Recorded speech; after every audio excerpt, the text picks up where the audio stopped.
What's up, everybody? Welcome back to the show. On this episode, Art the Clown is back with a vengeance, but we got something to hash out real quick first. Jason, why did you shit all over my laundry room floor? I'm sorry. That's not shit. Oh, God, I don't think I want to know what it is. We're talking about Terrifier 2 from 2022. I'm Dusty Lane. I'm Jason Mitchell. And we are the Cinebytes. Hello? I came for you. We have such sights to show you. It was an excellent day for an exorcism. I said, I'm not gonna hurt you. I'm just gonna bash your brains. Don't play me. What's the boogeyman? As a matter of fact, it was. This is God. We all go a little mad sometimes. Haven't you?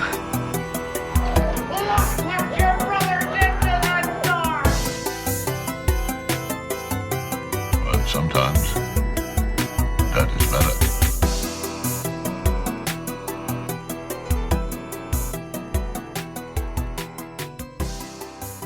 Welcome back to Oblivion, everyone. Once again, we are talking about Terrifier 2 from 2022, written and directed by Damien Leone. This is a fucking wild ride, dude. Holy shit. Like, maybe even more so than the first? Dude, I mean, yeah. Obviously, you got to top the first one. You know, first one was shocking everybody, and we had the old crotch cut scene, you know. Yeah, that's hard to beat. Everybody loves it. I think it's beat. Just because there's just more carnage in general, Hell you yeah. know. Kind of covering this because recently we had another interview with Steve Barton, and we kind of talked about some of the behind the scenes stuff that happened with this. We're not going to get into that on this. We're just going to focus on the movie itself, Right. And treat these kind of as separate entities. So getting into this, studios involved here. It's an indie film first and foremost. Dark Age Cinema and Fuzz on the Lens Productions, distributed by Cinedyme and Iconic Events Releasing. This movie is not rated I mean, Or fucking unrated. it can't be. or anti-rated or Isn't something. and that would happen with the first one, too? Basically, it would be a situation where they try to submit this. It's way too fucking graphic and bloody and gory and fucking all kinds of shit to get an R rating. It would be an NC-17. So to avoid that, At they least. then instead go for a not rated or unrated Right. So, rating. yeah, or that's lack the thereof. That's the MO of the whole franchise, right? Isn't part one unrated also? I or no? think so. I mean, it would have to be, man. All of these. With the crotch cut, you can't do that in the theater, man.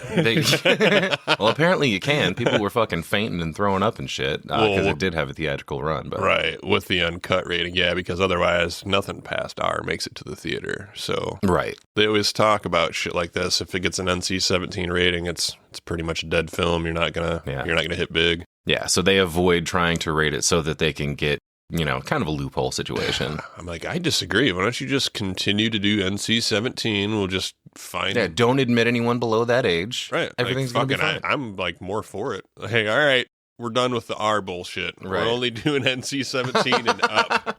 Oh, you're not interested in R-rated movies anymore at Yeah. all? You only want to see NC-17, you Yep. sick fuck? Yeah. All right, as long as we know where you stand, I guess. I mean, it's usually gore, right? Right. It's all fake. Right. I don't know. Yeah, I guess so. Speaking of that, though, this is a long-ass fucking movie, man. Can you imagine sitting through the theater with this one? 138 minutes. I guess it's not so crazy anymore with the runtimes on some of these things coming out, but... It's a long movie for a movie that isn't super fucking in-depth as far in terms as... of plot and character development and stuff, yeah. Right, We're it's- just going through and just I feel like I would... beating a dead horse with this gore. Yeah. Right. And it's a long movie, but I don't consider the story big enough for it to be a heavy movie. And we do some heavy movies that are like 2.5, and that makes sense. Oh, yeah. But yeah, this is not... I loved this, but yeah, that was my complaint. Like, too fucking long. Mm-hmm. Fucking I think wrap that it was up. most people's complaints. We'll get into it in the critical reception Right. segment of this, but yeah, 2 hours and 18 minutes is quite a while to sit through all this fucking just head bashing and skin ripping and fucking just blood geysers and holy fucking shit. We are set in this movie in Miles County, New York, same as the first movie. This was filmed in several locations across New York and New Jersey, including Abracadabra NYC, which is the costume shop she goes to, costume and magic shop. Okay, so that's a real spot. Mm-hmm. Nice. Yep. There's also QXT's nightclub where they film the, the Halloween bash scene. That's in Newark, New Jersey. Okay. Also, several parts of this filmed in Manalapan, New Jersey, and Staten Island, New York. And for a plot on this one, fucking rejoice! For he is risen. Art the Clown is resurrected 1 year after the events of the first film on Halloween night to continue his fucking reign of terror, this time focused on teenager Sienna Shaw and her younger brother Jonathan. Right. And we'll just jump right into the cast with that. Sienna, played by Lauren Lavera, who fucking crushes it. Huge breakout role in this film for her. She's all over the place now. Yeah, she's great. Jonathan, as we mentioned, her little brother, played by Elliot Fulham. And of course, top billed, Art the Clown, David Howard Thornton. Right. Fucking just genius. His physical acting is stupid good. Oh, yeah, dude. I mean, he fits the bill really well, but it's kind of, he might as well have a fucking mask on. At least for me, he does great, but I also don't think that, when you're playing a fucking mime role, you're taking off half of your acting, Sure. I mean, he doesn't not have a mask on. He's got prosthetics on his face and the makeup and whatnot. I'm saying his face could be, somebody else's face could be buried underneath that makeup. Oh, right. You know what I'm saying? You wouldn't get the same performance, though. Right. No, and I agree, but I also think that, taking away a lot of that, you take away the fucking voice, that's a big part of acting. He's got a smaller role, kind of, if that makes sense. It's a lot heavier lifting in the physical aspect because you're not speaking. Right. Yeah. Right. But it's like we talk about, Michael Myers sometimes. It wouldn't have been the same if it wasn't Nick Castle, who just happened to be there.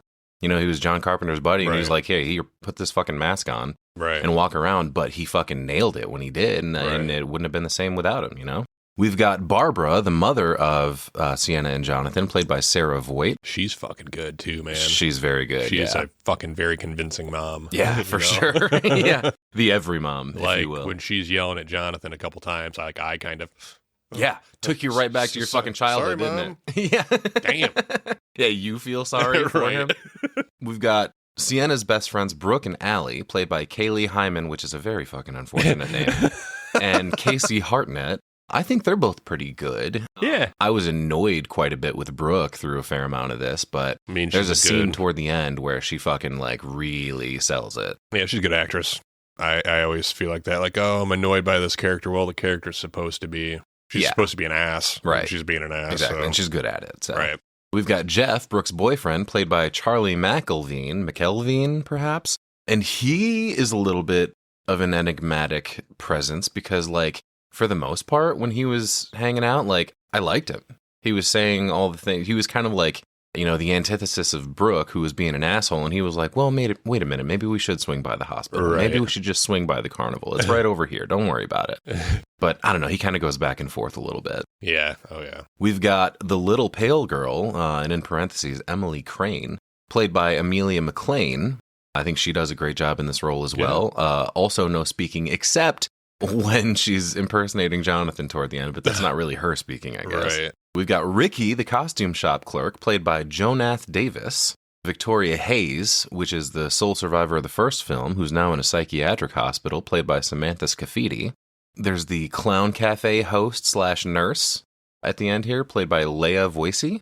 Apparently, she auditioned for the roles of Sienna, Allie, and Brooke, but they took her in a different direction because they knew she could sing. Oh, so they made her the fucking, the banjo. The banjo guitar, whatever the fuck that thing is. We'll talk about that in a minute. But yeah, they cast her in that role instead.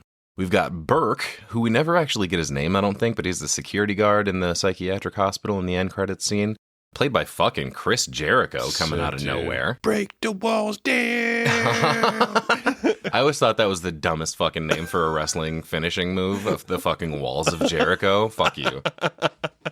Sick, dude. And one more person I wanted to mention in here. It's a horror alum. Felissa Rose steps in here to play Miss Princip, one of the teachers. Last seen on the pod when we covered Sleepaway Camp. She was Angela in that. Dude, she fucking screams all crazy in this too. She's like, what's going on? Yeah, he's like a principal. I was like, holy shit, lady. I thought she might have been the principal at first. She's not. That's the lady that discovers the possum in the hallway. Okay. But yeah, she's just one of the teachers. But she fucking has the presence of a principal for sure. Wolf, calm down. Damn. Two of the best parts of this movie are A, the cinematography, and B, the music. Yeah. Cinematography in this covered by George Stuber. There's a great fucking 80s grit over this whole movie, and it's fucking fantastic. It's the very first thing I know when the fucking movie starts. I'm like, ooh, yes. Mm-hmm. Yeah, the credits are a little bit shaky. Everything's a little bit fuzzy, but like not out of focus. Just like it was designed to be that way for sure. Just 80s. It's all 80s. And music handled by Paul Wiley, who we've got a whole bunch of that fucking like 80s synth stuff going on in here. Yeah. It's fucking great. Special effects in this movie handled by Damien Leone himself and Steve Petrino, who is the visual effects supervisor. It's fucking ridiculous. So I was wondering that the whole time I'm watching. When it got to the end credits, I was like, who did this? Mm-hmm. So Damien? Yeah. Does he been doing it for all the fucking movies then? I believe so. I believe he comes from a special effects background. That's what I was going to ask. Okay, because that's fucking nuts. Because, a lot of it's overkill, but the stuff it all looks fucking really, really fucking good. Considering the budget, this wasn't made for millions of dollars. We'll get into that toward the end of this, but I think the budget was like around $250,000. That's it. It was fucking funded through Indiegogo. So the fact that they were able to pull off the fucking practical effects, the fucking gore, the blood, the viscera, the way that everything is presented, the visual effects on top of everything else. And like normally we bash on CGI and digital effects in movies because it's like, if you can do it practical, fucking do it practical. It always comes out much better. Yeah. But here's the deal. Even the fucking digital effects in this are fucking, like, you can't tell. I was going to say, I don't think I noted anywhere where I was like, oh, that's obviously CGI. No. I didn't notice anything. No, it's fantastic. Wow. Yeah. I didn't think there was any, to be honest with you. No, there definitely was. Huh. Yeah, you have to point it out to me. I got one tagline for this movie. Who's laughing now? Oh, my God. He laughs at all the worst times, and it makes me fucking laugh. It's great. It's fucking. It's that juxtaposition once again. This happy clown laughing at this horrific shit. Oh man, it's fantastic. So apparently, after filming his directorial debut short, The Ninth Circle, in 2008, Leone planned to film a follow-up featuring an angel-dressed heroine, but that plan ultimately fell apart. And it wasn't until after the first Terrifier film was criticized for lacking narrative that he decided to write a character-driven script, bringing the heroine back in the form of Sienna Shaw, who Leone described as the heart and soul of this film. I guess there's supposed to be a dynamic between Sienna and Art that's supposed to mirror, like, the Batman and Joker, which makes sense. She's got a little gear-up montage. It's kind of a callback to that. Yeah, and that's kind of what I was saying something about that, too. It felt kind of superhero-y for a minute. Mm-hmm. And, I mean, if anything, I was hoping that wasn't on purpose, because I'm like, that straight turns me off. Right. You know what I mean? I'm like, man, I don't know. Well, there's also a comic series of Terrifier as well. Is there? Floating out there, yeah. See, and I know there's a lot of horror stuff that coincides, comic book stuff. I see people on, like, my friends list talk about it and sharing stuff, and I just don't. I haven't tried looking into it because I'm like... Jason's like, I just don't... Like, well, if I don't like care. it... Yeah, I'm just like, I want to look, but I don't. Right. Because what if I look and I don't like it? And what if you look and you do like it, and then you're a comic book nerd? Yeah, where's the Kill All Vampires comic? Fucking Abraham Lincoln Vampire Hunter. Yeah, I guess funding was acquired through several investors, but the bulk of it came through, like I said, an Indiegogo campaign that was originally set for only $50,000. But rocketed past that very quickly, ultimately reaching 430% of its goal, bringing in $250,000. Jesus Christ. It took a little time, however, to reach the public, with principal photography coming to a halt mid-2020 with the COVID-19 pandemic lockdowns. Luckily for all of us, that didn't last forever, because this premiered at Fantastic Fest and Fright Fest on the same day, August 29th, 2022, and then released theatrically on October 6th by Cinedyme. And that brings us to the beginning of this movie. You ready to fucking get into this or what? Yeah, dude. I feel like this movie starts off this is my favorite for any kind of fucking sequel. It starts off literally where the first one fucking ended. I wish more movies did that. Does it? Fuck yeah. You do have the second of it's kind of showing the nighttime, the cops driving by and stuff. Mm-hmm. But then we cut inside and we're picking up where Art is attacking. This coroner is fucking fucked up and going towards the phone. This is from the ending of the first one where he pops up at the very ending. So right? this is what I'm confused about, though. The events of this film are supposed to take place a year after the first film. I thought it was direct. It's fucking direct, is it not? It seems that way, yeah. Because we do open on that coroner fucking getting fucked up. Right, because I had to pause it for a minute because I was like, holy fuck. And I was like, wait a minute. What's going on? So I went and revisited for a second, like, what's happening here? Why is where is this coming from? Then I'm like, oh, sick. Almost like a Halloween 2 thing for me. You know? I'm like, damn, fuck yeah, dude. Yeah, that's great, but I was confused the whole time watching it because, like, everything I read, heard, saw mentioned something about, oh, it's a year later. They talk about it several times in the movie. Oh, these murders happened a year ago. Oh, and there's no, like, graphic ever that pops up on the screen that's like 1 year later or whatever. You know what I mean? Like, nothing like that clues you in. So but it's supposed to be a year. So, like, I don't know. It's a little fuzzy. It's a little bit of a plot hole here, maybe, or, you know, an oversight in editing. Right. But yeah, man, we have a spooky score that evokes some 80s slashers creeping in as we open on this nasty, garbage-filled alley at night. Police sirens in the background. A group of kids runs by. And right away, we get our first glimpse of Art. Stepping out of the fog, carrying his fucking patented garbage bag full of killing tools. And, like, that's when, like, right away I noticed the grit on this film, which goes a long way to boosting the vibes in these movies, I think. It's atmospheric as hell already. Oh, yeah. You know, like, I feel like you can feel the humidity in the air. I feel like we're in fucking New York City almost with Jason 8. You know what I mean? Like the smoke. Steam coming out of manhole covers and shit. You're just like, ooh, wow, what a nasty fucking night. Ninja Turtles are lurking around somewhere. Right.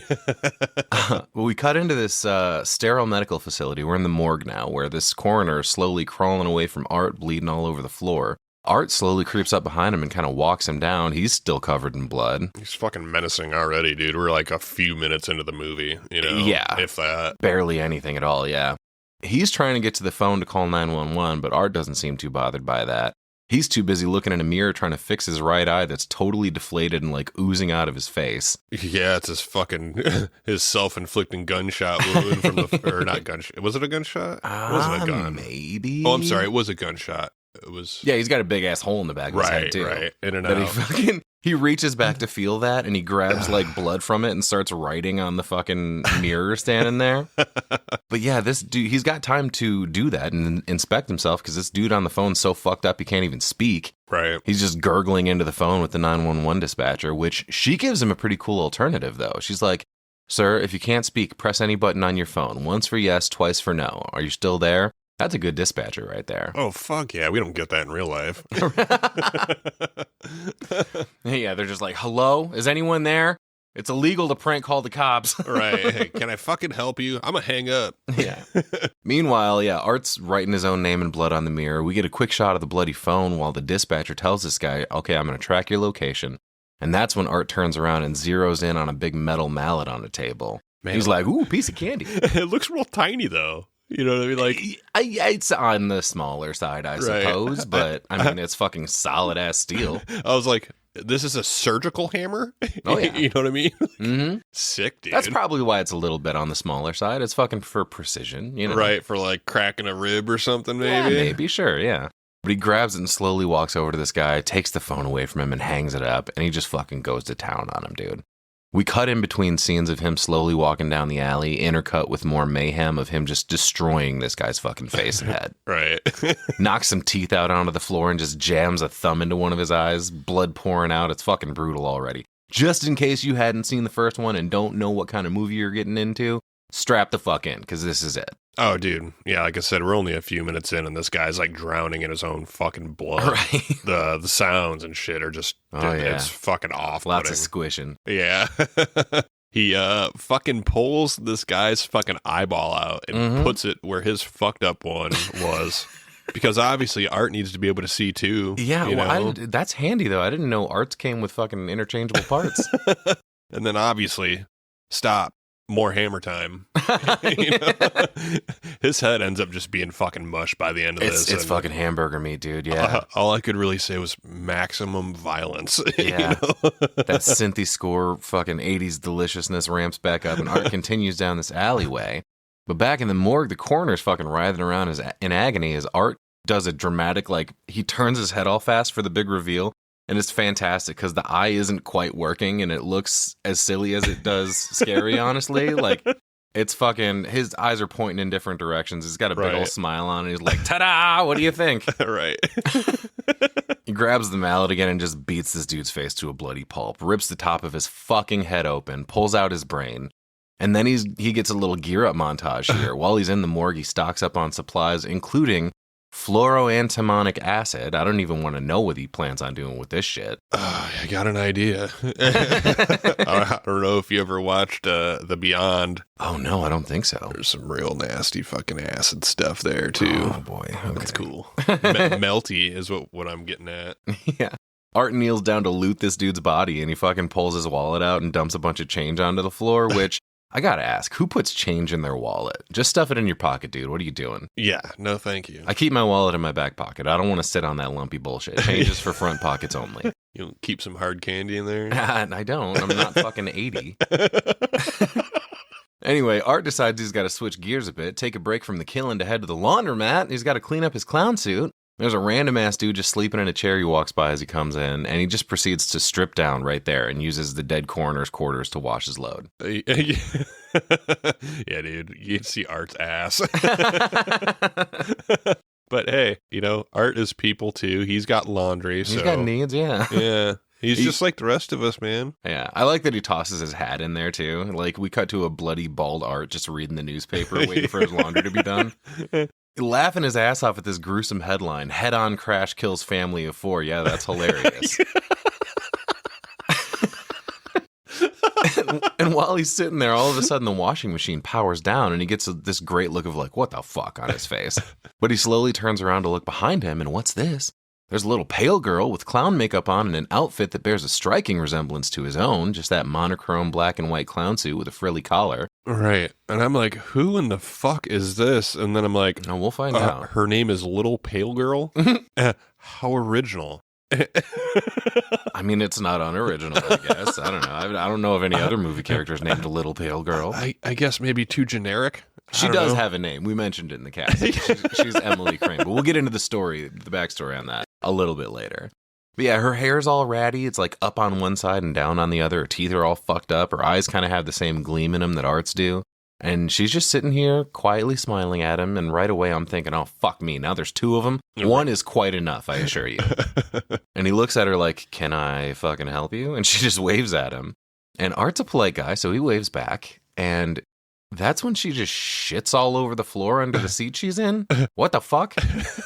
She's not wearing shoes or anything, and this gross diarrhea splatters all over her socks. It's fucking awful. It reminded me of some Exorcist shit, man. So yeah. I didn't really think diarrhea, but I was also like, this is... What is it, pea soup? This is completely inappropriate. It's more like poop soup. Yeah, I don't know, bro.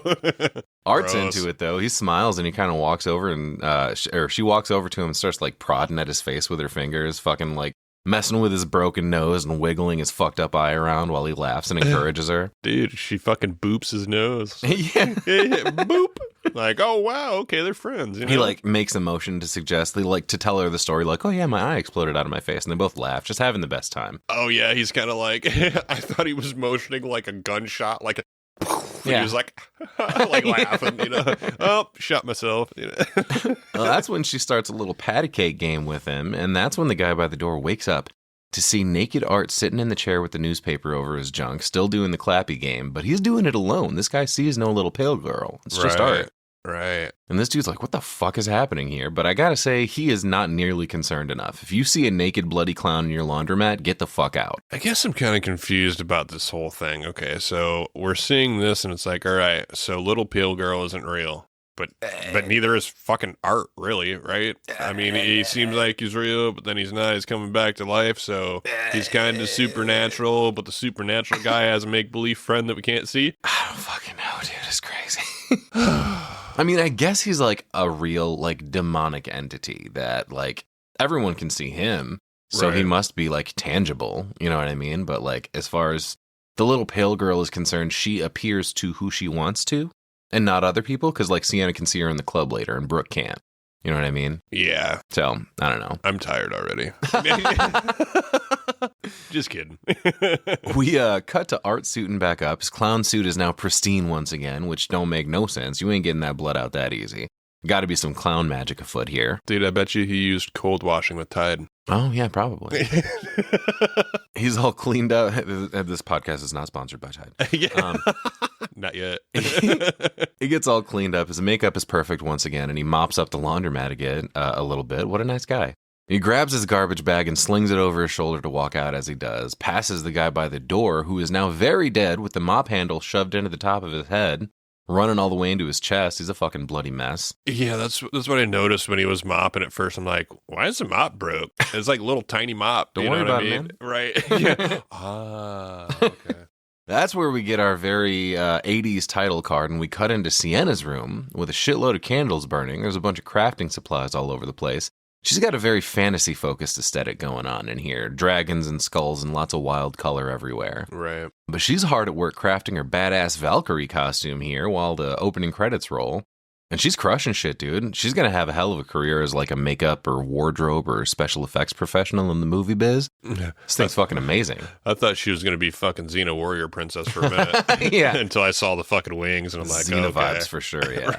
Right. Why you dress like China?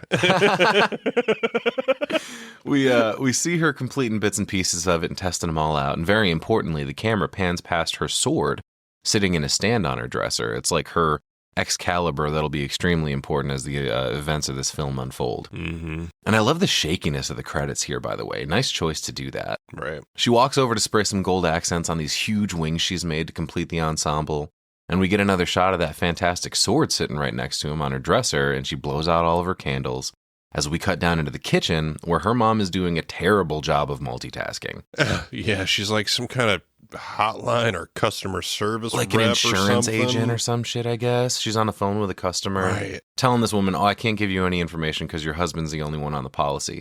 Meanwhile, she's burning the fuck out of whatever she's trying to make for dinner. I think it's chicken, but I can't really tell. Right, yeah, cooking dinner, and then she's got a headset on. Like, I mean, I wouldn't. That'd be kind of hard to do. You know, you got to be professional, and tell me the customer can't hear like, right. you know? And she's either a terrible cook or terribly distracted because she's trying to flip these things with a fork and gets all pissed off as she's failing miserably, and she yells out, "Bitch!"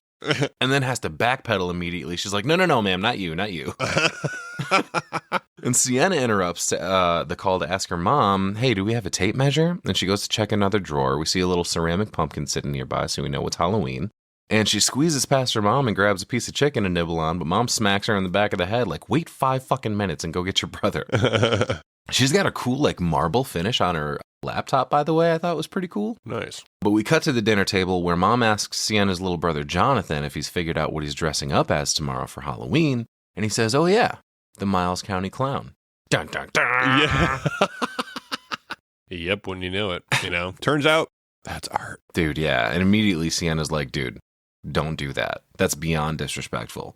And mom's lost, though. She's like, wait, what are we talking about? So Sienna has to explain, oh, he's a real guy who murdered 9 people last year. Yeah, cool. So mom vetoes the shit out of that idea. And Jonathan's like, what's the big deal? It's just a costume. But mom turns it around on him. How would you like it if he fucking attacked someone in our family and people celebrated him? Oh, just you wait, mom. Yeah. Do we have a surprise for you? Sienna points out, you don't see people dressing up as Jeffrey Dahmer or Charles Manson. And my first thought was, all right, first of all, Manson didn't kill anybody. He was always very clear about that, which Jonathan then points out as well in a second here. But, right. And I don't know. I also don't know how accurate that is because I'm pretty sure people do indeed dress up as real life serial killers sometimes. I'm sure, yeah. I don't know. It's not in great taste, but it's done. Right. I guess she's getting at, is there a Jeffrey Dahmer mask at the Halloween store? I mean, it could be. I mean, I don't know, but you fucking do your hair right and put on some glasses. You're fucking right there. You know what I mean? Right. But Jonathan's like, you're both overreacting. And mom's like, all right, whatever. That's enough. Figure out something else. No clown costume. But he changes the subject. He's like, did you know the Nazis used to inject children's eyeballs to see if they would change color? Yeah. What the fuck, man? Cool, dude. That's not a dinner time conversation. No, it's pretty fucked. A little sicky. What's wrong with this boy? Yeah, mom's like, all right, that's fucking enough of that shit. And we get a nice quick shot of the front of their place, and the Halloween vibes are immaculate here. We cut back to the kitchen with mom and Sienna cleaning up after dinner, and mom asks what her plans are for tomorrow. And she tells her Meg and Melanie is throwing a Halloween party that she plans to go to with her friends Allie and Brooke. Damn, okay. And at the mention of Brooke, mom looks at her like, she's not driving, right?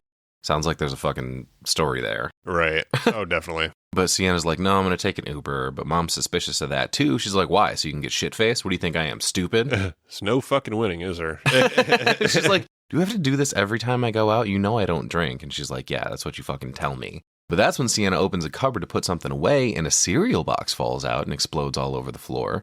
The score kind of amps up a bit as the camera focuses on it, and there's a maze on the back, along with pictures of a big top tent and a clown, of course. Oh. And Mom gets pissed. She's like, your brother never closes those goddamn boxes.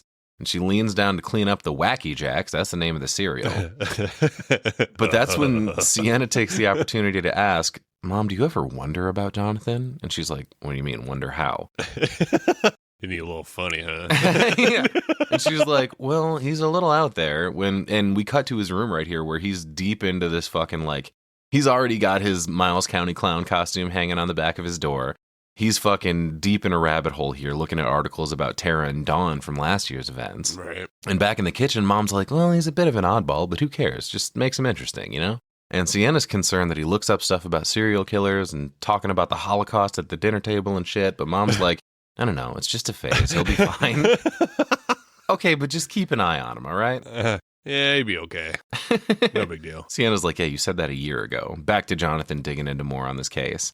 And Mom points out, look, he lost his father. And Sienna fires back, what, I didn't? Yeah.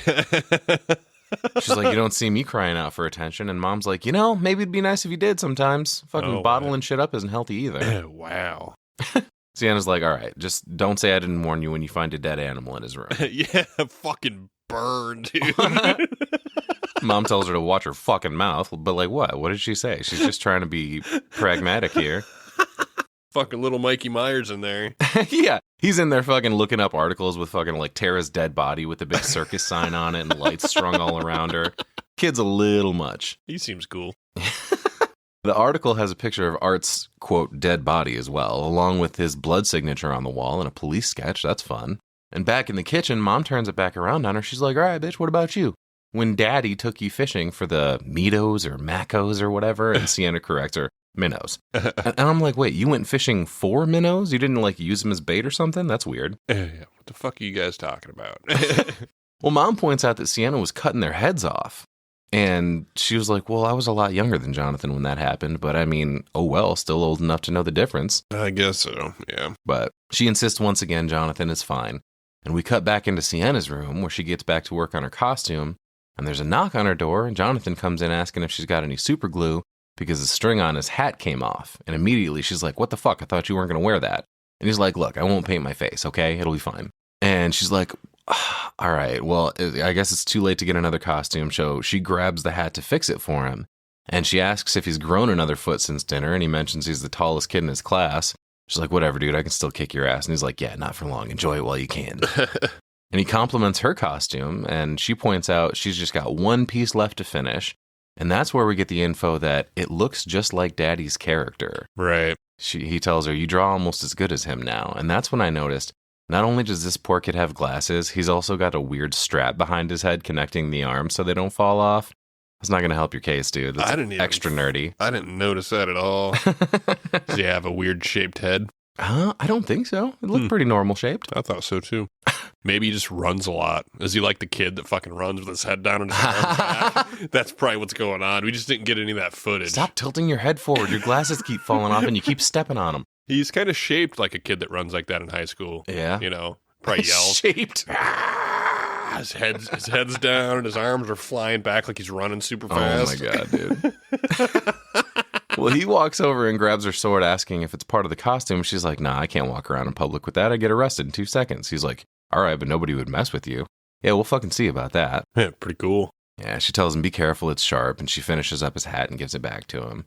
He asks her if she thinks the Miles County clown is still out there, pointing out they never found his body, which is another weird plot hole. Like, wait, yeah, they did. What do you mean? He was in the coroner's he was in the morgue. I think he's referring yeah, they had his body. He was considered fucking dead, but then they had to have found the dead coroner and Art's body gone, right?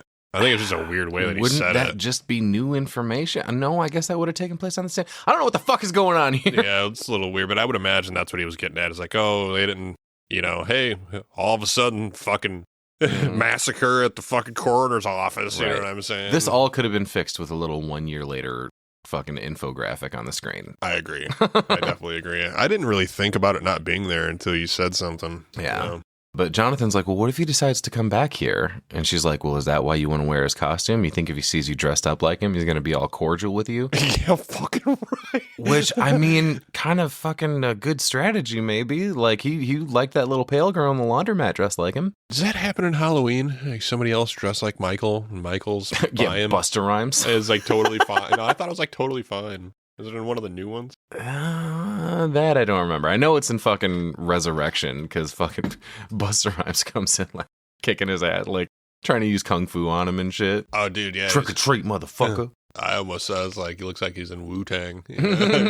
Got the knowledge. I love that scene where he's like yelling at Michael. He's like, no, I'm the one that's supposed to be dressed up like Michael Myers. He's like berating him. Michael's just standing there. I'm convinced by the way that movie ends and from him getting the better part of Michael Myers in the ending fight that he must have contributed most of the money to make that movie happen. Why else would he fucking win? Yeah. He didn't get murdered like he should have. No, it makes complete sense. He should have fucking bid it. Yeah. He had to have dropped like $200,000 towards the movie. Anyway, sorry. Well, Sienna tells Jonathan, look, if he's still alive, he's probably far away from here by now. But we cut to later that night as Sienna's laying in bed watching a spooky old movie, changes the channel to a weird, violent-ass cartoon, and then again to see another, it's like a commercial, I assume, for something called the Clown Cafe. Yeah, I feel like this is when she maybe falls asleep. Yeah, I think somewhere in between changing channels, she fucking nods off. Which almost gives me a Nightmare on Elm Street vibe. Exactly. Yeah, for sure. And there's a whole ass song being sung about it here. Fucking like drop on by the Clown Cafe. The club is downright gruesome, but your appetite's so big, 'cause food's a little funny at the Clown Cafe. It's fucking creepy, man. Yeah, everything about this song is weird and like off-putting somehow. Yeah, there's like a mural of art with the kids dancing, holding hands right here too, which is it's like a lot of I can feel a lot of inspiration from this scene from all kinds of different places, you know. Right. This is like there's a dream sequence going on here where we're on the set of this commercial being filmed. And the song's a little more fleshed out here, and a clown lady, the one that I talked about, auditioned for the other parts of the movie. She's holding like a weird banjo guitar hybrid thing. It's got the body of a banjo and the neck and headstock of a guitar. It's got 6 strings on it. Banjo should have 5. And anyway, she fucking sings "Stop on by the Clown Cafe, your favorite meals on wheels. The menu is disgusting and it's full of special deals. Nothing here is good for you, so grab yourself a tray, 'cause food's a little funny at the Clown Cafe." And there's just like more verses and shit of fucked up shit. Oh, yeah, it just like keeps going the whole time. Yeah. Pretty much. But we jump back into the chorus as the camera zooms into that mural of art with the kids on the wall, like you mentioned. And we pan past all these weird, like, they're supposed to be children, but they're adults playing on a playset. But that includes Sienna, who wakes up in this moment and gets a fucking, like, she's got crazy gravity-defying pigtails going on, and she wakes up to this horrifying song being sung, and everyone around her is, like, overly happy. They're like kids in a Barney episode or something. Yeah, dude, big time. And interestingly, there are also a bunch of grown-ups standing around in line, like they're just kind of chatting amongst each other. And there's a weird shot we focus in on where a nun is ringing a bell and asking people to feed a homeless guy who's holding a sign that says, "Help me." She's pleading to everyone to help him, but everyone's just kind of laughing about it. Right. And we cut to a different commercial being filmed in another section of the studio advertising new Art Krispies from Sugar Plum. Fun little surprises in every bite. And we see this little boy sitting at a table enjoying some, and we get a close-up of the bowl, and it's just this weird, bloody, flesh-colored cereal with glass and bugs and razor blades and shit. Yeah, dude. Cool. The VO guy mentions there's a surprise in every box, and the kid reaches in to see what he got, and that's when the fucking singing clown lady says, "Speaking of surprises, kids, we have a very special guest with us today. Now, for a guy who doesn't speak, he sure makes a lot of noise. All the way from Miles County, please welcome Art the Clown." And he fucking pops out of this food truck thing where he like comes out of this window like, "Ha, here I am, bitches." Right. And he waves at everyone, and we cut back to Sienna, who's fucking terrified all of a sudden. And he gives her own special wave and a wink. And he ducks back into the truck and comes out of the back riding this tiny little tricycle over to his fucking garbage bag of goodies. He pulls a huge lollipop and shoves it into one guy's face. He pulls out another lollipop, but this one was just a brain on a stick, and he hands it to another guy. Gives some popcorn to another girl. "Here's a candy apple for you, some cotton candy for you." And he fucking comes up to Sienna, shoving a gift at her wrapped in newspaper. Right. Which at first she refuses, but he insists, like violently shoving it toward her until she grabs it. And he applauds and backs away, encouraging everyone else to do the same. And when she finally opens it, inside is a box with a human heart with maggots and worms crawling all around it. Fucking, no thanks, man. Gross, dude. Yeah. Meanwhile, he's digging in his bag again. He's like Halloween Santa. Satan Claus? Huh. Maybe that's a little foreshadowing. But the nun is admonishing the crowd here, telling them, I see you feeding your faces. Stop what you're doing and feed this man. I don't know what this is supposed to be fucking getting at here, but that's when Art pulls out a fucking Tommy gun from his bag. A Tommy gun. And just unloads on the whole crowd. Fucking riddles everyone with bullets. Pink mist just spraying everywhere. People's faces getting all shredded up. It's fucking nuts. Like I said, I think of other movies during all this, and it kind of reminds me of Inglourious Bastards when they're killing Hitler at the end. Yeah. And there's that close-up shot, and he gets shot in the face 80 times. It's pretty much what's happening here. Every fucking scene, like, I love it, but it's all fucking overkill. Mm-hmm. Way overkill. Fucking, he's not dead.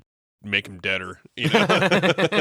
I'm not dead yet. But the drum finally runs out of rounds and he tosses the gun down. We pan across the aftermath for a minute here while Sienna tries to get away, and Art walks over to his bag and pulls out a little flamethrower. Yeah, dude. And he walks up to the girl with the bantar and lights her on fire, but she doesn't react. She just keeps playing while she spins in a circle engulfed in flames. What the fuck? Yeah, dude, fucking sweet, man. And Dream Sienna tries to crawl away, apparently having suffered a bullet wound to the leg, until she makes her way to the table where the kid was eating cereal, and now it looks like he's just a corpse fucking bleeding from the mouth. And she grabs the box and reaches her hand into it, recoiling immediately because she's got bugs and glass and all kinds of shit all over it. Yeah. But Art is slowly walking her down with that flamethrower, and she dives back into the box to search for something to help her, and she pulls out a sword. The fucking sword. Holy dagger. shit. The fucking Excalibur.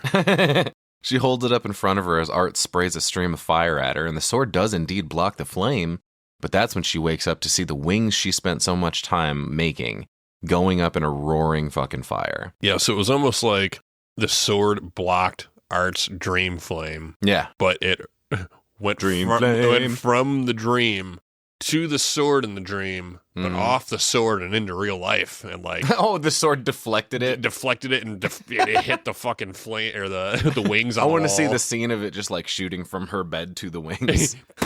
Fuck! All of a sudden, the goddamn house is on fire. Right? Yeah, dude, she fucking shoots out of bed trying to figure out what to do, and she runs out into the hall where Mom and Jonathan already are, having been woken up by the smoke detector. And Mom runs into Sienna's room to see what's going on and tells the kids, go downstairs, I'll fucking grab this fire extinguisher and put it out. House is on fire, big dog. And we cut down to the kitchen where Mom is screaming at Sienna, assuming she left candles burning in her room. And Sienna's defending herself, but Mom's not buying it. She turns around to see Jonathan standing there, and she just yells at him to go back to his room. He's got school in the morning. He's like, what the fuck, you mean I still have to go? Yeah. Yeah, dude, you didn't suffer any damage from this. Life goes on, little homie. Fucking typical kid. Oh, right. I have to go. I figured I didn't have to go to school now. Yeah, she's yelling at Sienna. She's like, you're going to kill us all one day with your chemicals and your heat guns and your fucking rock and roll music, and you're staying up until 4 in the fucking morning doing God only knows what. I can't believe she wasn't like, were you fucking smoking? That's what would have happened when I was a kid. You were fucking smoking cigarettes in there, weren't you, you little playing shit? With matches, you little fucker. Right. You thought you could get away with it. No, Sienna continues to deny everything. She's like, why can't you just believe me? And Mom's like, because. Yeah, because it was on fire. That's fucking why. What do you mean? You can't? She didn't fucking dig into anything any further than because. Oh, right. Okay, cool. I saw the fucking flames. I put them out. You know? Mom tells her, you can stay in my room tonight, but she ends up going back to her own room anyway and kind of laments the damage done to her beautiful wings. It's a real bummer, man. But, silver lining to all this, the sword, even laying under a pile of ash, completely unscathed. Looks perfect. She can see herself in the blade. It's amazing. Hell yeah. I mean, it kind of makes sense. At least the blade part, you know? Right. They use fire to make it, so. It might be a little tarnished or so, like a little sooty, maybe. Right. Maybe the handle could burn up, depending on. Nah, but it looks super fucking shiny and fancy. Yeah, pristine. Still, you know? It's the only thing untouched completely in this room. Dun, dun, dun. The next day, Sienna comes down to the kitchen to see Mom still going through all the shit that came out of her room. Tells her most of it's ruined, but she managed to salvage what she could out of the bottom drawer. And she tells her, hey, make sure you park in the garage when you get home. Those animals next door are always throwing eggs and shaving cream. I don't want the car getting all scratched up. And that's when Sienna grabs a cup of coffee and asks her mom if she remembers the sword Daddy got her. She's like, yeah, what about it? She's like, it was on top of my dresser last night and there's not a mark on it. But Mom doesn't seem too fazed by this. She's like, well, I can't say the same for your clothes. And she tells Jonathan, get moving, you got 5 minutes before it's time to leave for school. And Sienna sits down across the table from him, noticing the cereal he's eating, which takes her back to her dream from the previous night. Right. Fucking cool flashback, actually, dude. Like, disturbing, but I'm like, dude, nice. Yeah. We cut back to Art in his lair, fucking crafting this weird makeshift weapon out of like a table leg and some nails, and he fucking like files the blade off a steak knife and secures all this shit to the table leg. That thing's gonna do some damage. Dude, fucking yeah, because it's got a lot of weight to the end of it, you know what I mean? Oh, yeah. Meanwhile, the little pale girl's hanging out watching a tiny Zenith TV on the floor behind him, even though the TV can't possibly be plugged in because the cord is frayed with no plug on it. But she's watching Ghost TV. Yeah, she like taps it and like magics it to start working. And an interview comes on with host Monica Brown interviewing the sole survivor of the Miles County Massacre exactly 1 year ago today. Victoria Hayes is here. That's Tara's sister from the first movie, if you recall. Monica says, I've worked on the show for many years and I've never sat across from someone who has a story to tell quite like yours. And the little pale girl seems to be into it, enjoying the fuzz on the TV that obscures the face of Victoria so we can barely see her. And maybe that's for the best, because from what I can see, it ain't fucking looking good. Right. She's horrifically disfigured. Yeah. And the host mentions the last they talked, we were discussing the moment you woke up from your coma. Do you remember your initial reaction when you first saw your face? Can you share that with us? And then, bam!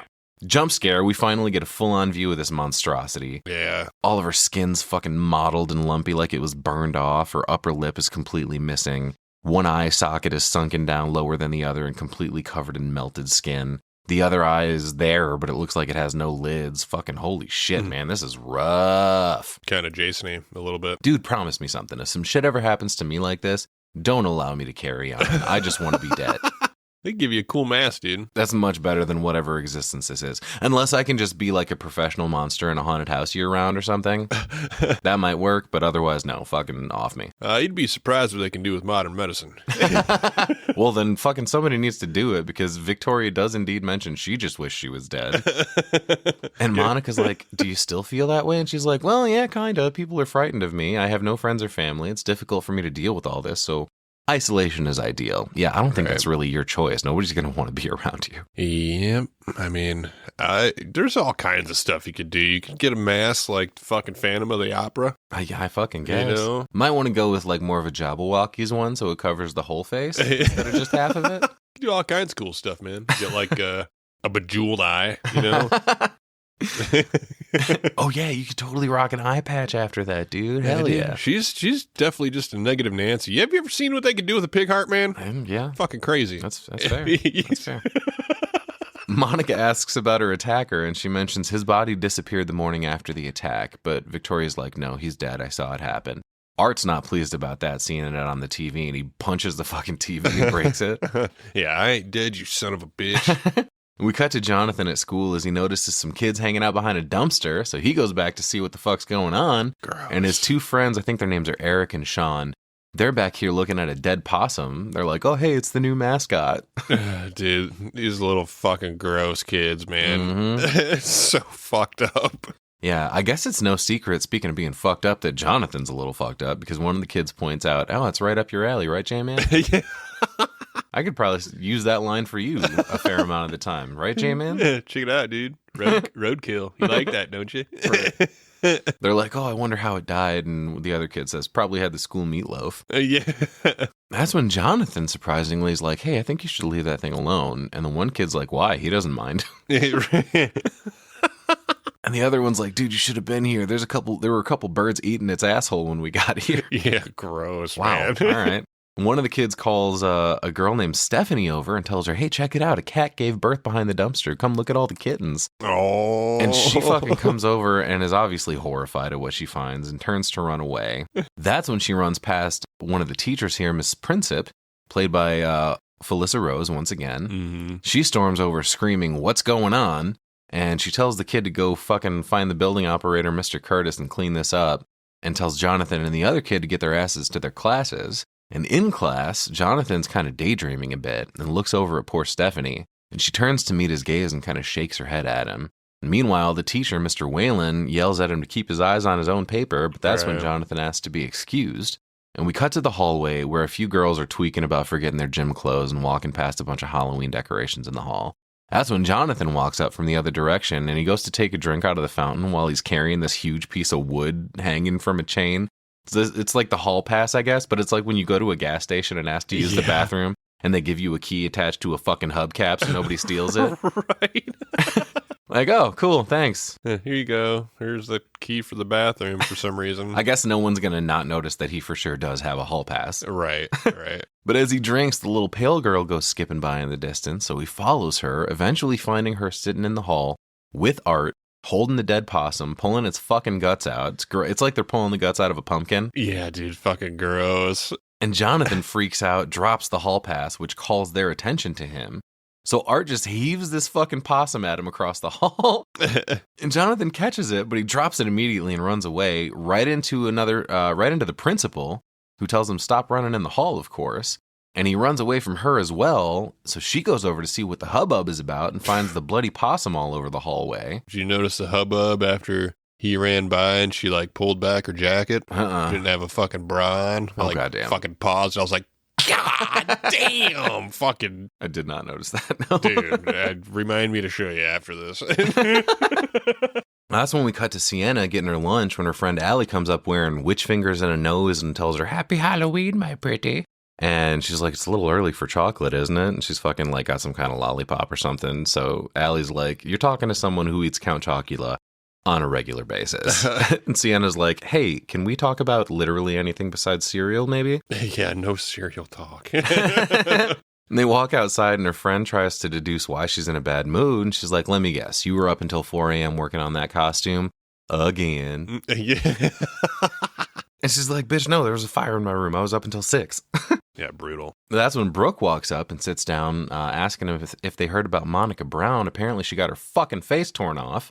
Oh, no. What? Nope, sure didn't. What do you mean? I just saw her. It's just casual conversation. She got her face ripped off last night. During lunch, once again. What is it with everybody talking about fucked up shit while people are trying to eat, dude? Apparently, Victoria lost it on her after their interview and attacked her backstage. And they ask, oh, is she dead? And she's like, well, I mean, if she's lucky. Have you ever seen pictures of those transplant faces looking like Mr. Potato Head? Fuck that shit. Isn't she just going to have a face that looks like her face now? I mean, I don't know, Kind of. but either I agree, dude. Once again, fucking off my ass if it, dude. Yeah, you mean Monica's face looks like Victoria's face now? Like, yeah, you know, what assumingly, I'm saying? yeah. If she ripped her fucking face off, it's probably gonna be pretty fucking similar, Right? You know what yeah. I mean? She's like, from what I hear, she kind of looks like the inside of my cookie. She says her eyes are gouged out, nose hanging off her face, and a little piece of her cheek was found at the bottom of Victoria's shoe. That's fun. Hannibal. Sienna stands up and runs off having a panic attack, and Brooke yells like, hey, you okay? Yeah, Brooke, I'm fan-fucking-tastic. What the fuck is going on around here, man? Sounds like Toledo these past few weeks. I don't know what the fuck is going on, but shit's going crazy lately. Must be something in the water. She runs over to a fence looking like she's about to throw up, and the other run to check on her. Some onlookers kind of poke their noses in, but Brooke turns around to tell them to fuck off. That's when Sienna tells them about the fire and everything, and they're like, well, how bad was it? And she's like, like flames touching the ceiling could have burned the house down bad. Right. Tells them that her mom put out the flames, and she's like, oh, that woman's a superhero. And she's like, well, she berated me for like an hour this morning, but it could have been worse. That's when she tells them it wasn't just the fire. Something really strange happened last night. But then when they ask what, she's like, never mind, let's just go back to lunch. My food is ice cold now. Fuck that, man. You can't just start talking about something and stop. Well, she probably realized telling him about her fancy dream and her sword seems a little ridiculous. But Probably, yeah, I guess so. But Brooke offers her a piece of her Monica Brown cookie. We cut back to the Shaw household where a cop has now brought Jonathan back to Mom, apparently having pinned the dead bloody possum on him. And she screams, fucking go to your room. I don't want to hear another word out of you until I say so. She's fucking pissed. That's when we join Sienna at the costume shop. This is one of my favorite scenes. She's trying on a pair of replacement wings, and she asks Allie if they're good enough, and she's like, well, how big do you want them? You're going to be knocking over people's drinks and shit. And she approves of them, but not that Sienna really has a choice. That's when Allie gets a call from her mom, but before she answers, she asks where Sienna told her mom she was going. Yeah. Okay. What story did you feed your mom? What kind of bullshit did you tell her? I remember that like it was yesterday. Where did you say we were going? Because our stories have to line up. Exactly. Because we ain't going there. Yeah. We gonna go get in trouble. She says, well, I said I'm going to Meg and Melanie's Halloween party, but apparently that's not actually the plan. Right. God damn it, Sienna, we don't have the luxury of these games right now. But Allie runs off to take her mom's call, running right into Art in the process. Yeah, watch out. How And he just- rude, man. Right. Well, he's polite about it. He just moves aside for her and kind of doffs his cap. And Sienna wanders around the shop admiring all the fun stuff for a few minutes, but she turns to see Art leaning up against a doorframe staring at her. Mm-hmm. Kind of gives her an eyebrow wiggle, and she approaches to pass him. And luckily in this moment, he doesn't move. So she goes back up to the main floor. Right. And the shopkeep here asks her if he can help her find anything. And she comes out to the counter, putting something up there for him to ring up. But that's when he points out, hey, I got to scan the wings too. Nice try, thief. Yeah, dude, she's fucking scared as fuck, though, which, I mean, just good fucking reason. How is he so fucking creepy without doing anything? Right. You know what I mean? It's just him, dude. But I feel like this dude's gonna get the point of this here in a second, you know what I mean? Right. The clerk rings her up, gives her a total, and she tells him she thinks she left her bag downstairs, but oh fuck. Bam! Another jump scare as Art plops it down right on the counter next to her. Yeah. Oh, yeah, here's your wallet, bitch. And he walks away over to a rack of glasses, and as she rummages through her bag to find her wallet, we get this glorious fucking scene where we keep cutting back and forth to Art trying on different pairs of glasses. And first he's standing there smiling, wearing these big, like, yellow sunflower shades. The next ones he's got are just big red hands that he mimics the shape of with his own. All right. And the next ones are my favorite. He puts on these Slinky googly eye eyes. ones and he's just like shaking his face back and forth. These things are rattling all over the place. It's fucking hilarious. I lost it the first time I watched it and this time, dude. Fucking David Howard Thornton's fucking incredible. I was a fan of the daisies. I think they're daisies. I think that's what everyone kind of latched onto. You see lots of pictures of that floating Right. around, but dude, these fucking googly eyes, he's just like, He's great. being a fucking troublemaker, man. He's got like the noisemaker spinny thing, and the Yeah. party blowers, you know. Yeah, one of the fucking like one of the little rolled up paper horns that shoots out Right. when you blow it. Yeah, I like dudes like you gotta pay for that if you're gonna put it in your mouth. You Yeah, know what I dude. mean? Especially with those nasty ass teeth, Jesus Christ. And it's funny when he says that too, because like we get like a funny deflating like sad horn sound, just like. Yeah. Oh. Ricky at the counter tells Sienna, "Oh, I'm gonna go grab you a big bag," and she's like, "No, it's okay." But speaking of horns, at this point, Art grabs another like bike horn, like clown horn thing, Right. and I love the way he approaches Sienna here as she stands at the counter, just staring straight ahead, clearly terrified. He looks like Jim Carrey doing that fucking creep walk thing. As he fucking... Yeah.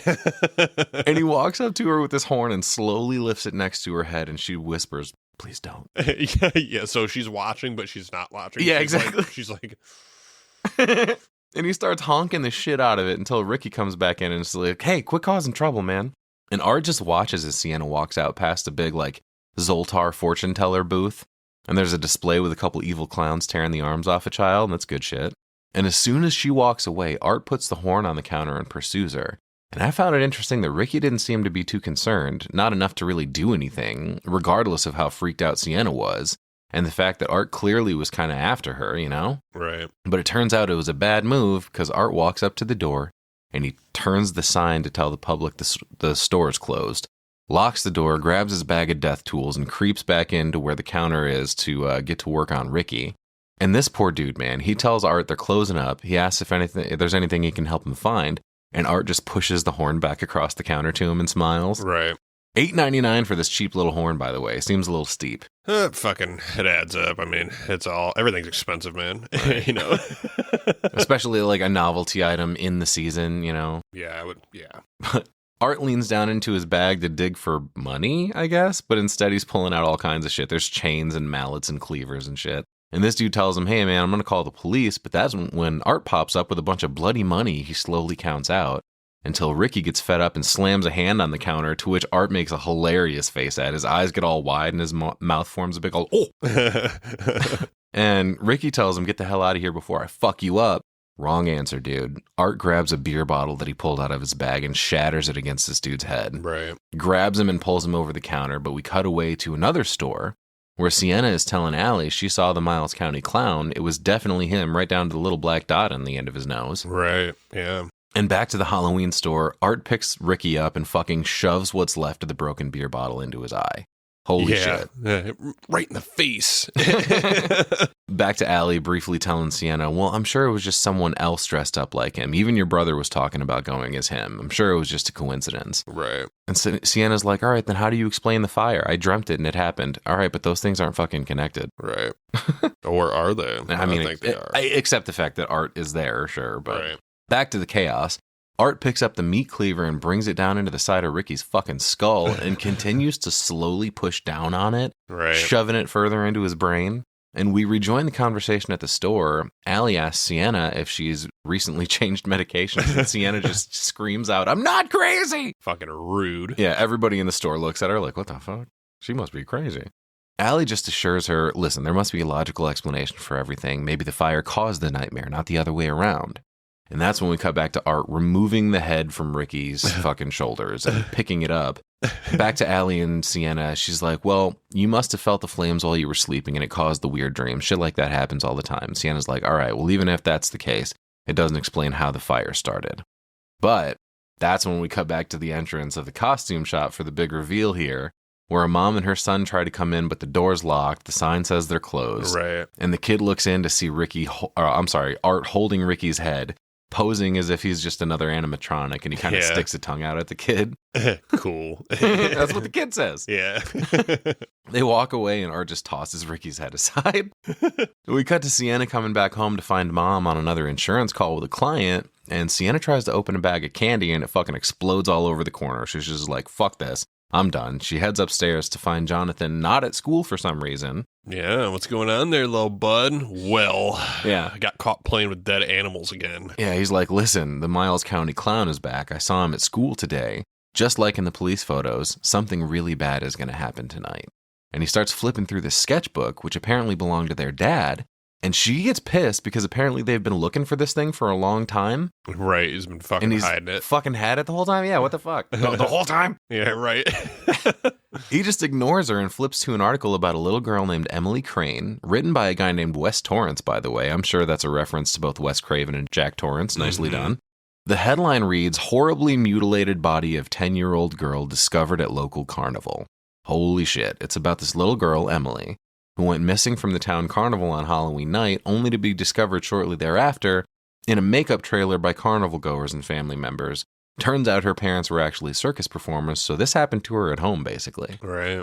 Jonathan insists that the little girl he saw in the hallway was the same one, so there must be some kind of connection between her, the old carnival, and the Miles County Clown. Okay.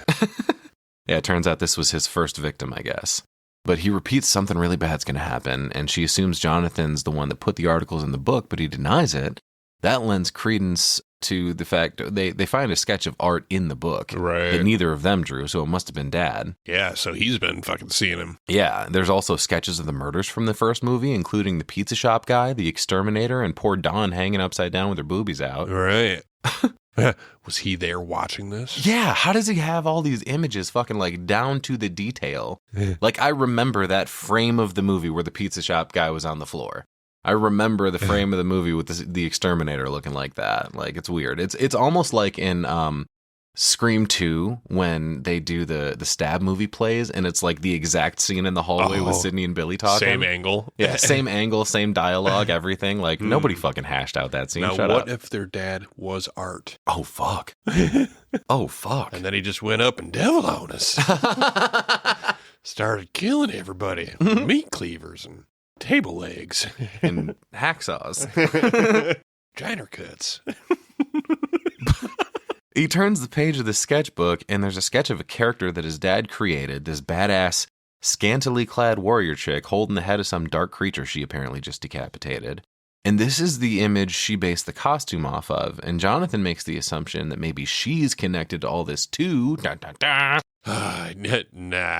You're acting crazy. yeah, right. But Jonathan's like, well, Dad created the character for you. He gave the sword to you just before he died. Just like you saw all this coming. Right. Mom comes in. She's like, what in the fuck are you guys talking about in here? Okay. Yeah, Sienna's like, shut the fuck up. He drew a lot of things for me. He bought me tons of shit. That doesn't mean anything. You hear yourself? And she asks her mom if she knew about any of this. And Jonathan's like, oh, she doesn't care. She's just pissed I might get suspended. And Sienna's like, what?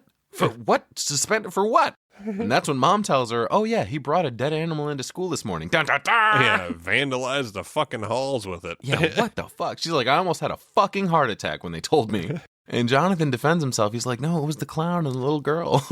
And Mom gets pissed. She's like, I don't want to hear another word about this goddamn clown. That would have been my fucking, enough. Yeah. You know? Stop making shit up. I don't give a fuck about your imaginary friend. You Right. are in deep shit. You're getting a spanking. Give me my fucking belt. Give me my table leg. She says he was covered in blood on his shirt and his hands when he got there. The principal literally caught him red-handed. And Jonathan explains it was only on him because Art threw the possum at me. And that's when she turns to Sienna. She's like, you know what? I should have listened to you. You told me over and over about this kid. I'm putting a stop to this and calling Dr. Schifrin on Monday. Fucking thank you. She walks out and Sienna sits on the bed with Jonathan. She's like, listen, it was probably just some kids messing around at school. It's the 1-year anniversary of the massacre. I already saw some jerk wearing that costume in Abracadabra an hour ago. Dun, dun, dun. Right. And Jonathan reminds her about their dad's drawings and articles. And she tells him, listen, something happened with him before he died. But all the ugly things in his sketchbook aren't who he really was. And she puts a shoulder on him, telling him everything's going to be okay. But when she tries to walk away, he grabs her hand to plead for her to stay home tonight. She's like, don't worry about it, man. Nothing's going to happen. So he gets all shitty saying, all right, fine, but don't act surprised when a bunch of people get killed. Fucking clown's going to get me. You're going to go out and get drunk. Thanks a lot. Right. Back down in the kitchen, Mom is just beside herself trying to process all this. But that's when Sienna tells her, I believe Jonathan. She's like, what? Yesterday you said he was the Zodiac killer. What changed? But she doesn't get to explain anything because her doorbell rings and Sienna goes to grab it. Before we see anything happen in there, though, we cut away to Allie walking to her front door with a big bowl of candy, opening it up for a couple of trick-or-treaters, or at least one. It's a little cute scarecrow with her mom. Man, that was a cool shot, like a cool transition there. Like, at least from what I remember, it looked like it changed when the door opened. I thought I saw Sienna go to answer it with the candy bowl, open it, and then it was Allie. Right. You know, so Yeah. that was really like, because I'm taking notes and because I'm kind of evaluating everything, I like backed it up like twice. I was like, whoa, what the fuck happened here? And then I Right. realized, and I was like, oh, that's fucking sweet. Yeah, no actually. different scene. It's like Midsommar with the bathroom transition into the plane. Yeah. Right. And it's like, if you're not paying attention, Mm-hmm. you're not going to notice that it's not. Yeah, at You know first you're like, why does she look different? Yeah, I was like, what the fuck happened there? Oh, okay. Right. Keep you on your fucking toes, man. The people on the porch walk away, but Allie's attention is drawn across the street where a creepy black van is sitting.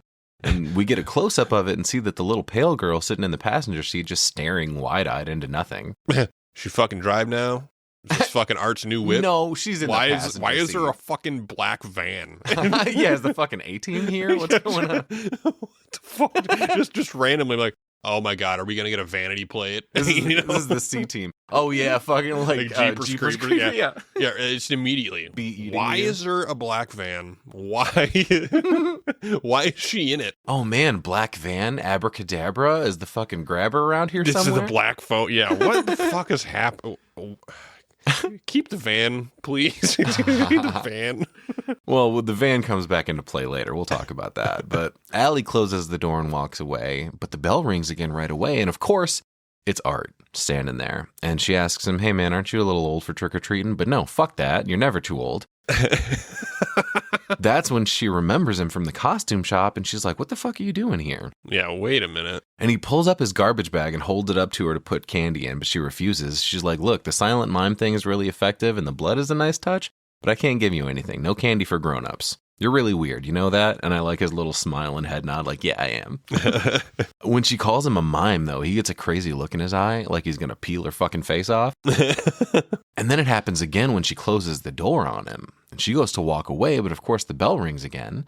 So she just yells at him to go away, go bother somebody else instead, but he knocks.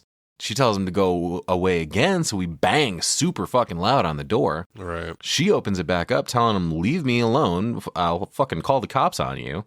But he just holds the bag out again. So she's Right. like, wait, if I give you candy, you'll leave? And he nods.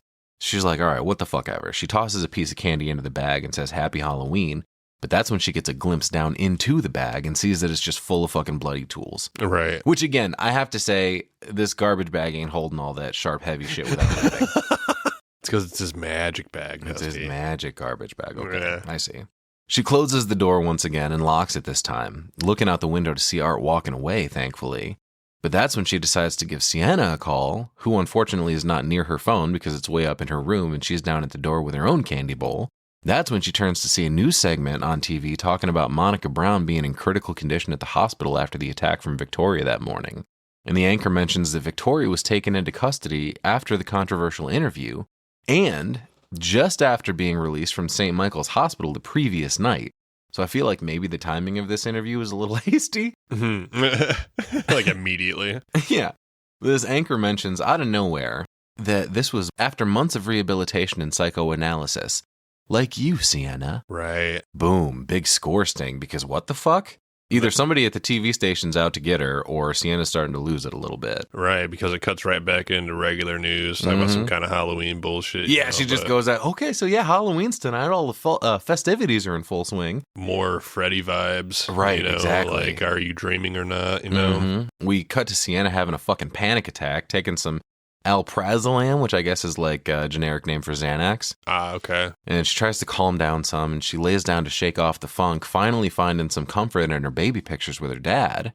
But that's when she turns to see the bag from the costume shop, and she pulls her new replacement wings out of it, deciding it's time to get ready for the party, but she's not going to let that weird newscaster bring her down. She hops into the shower to get herself all gussied up, and I gotta say, this is a rather revealing costume for her dad having designed it for her. It's a pretty nice shower, too.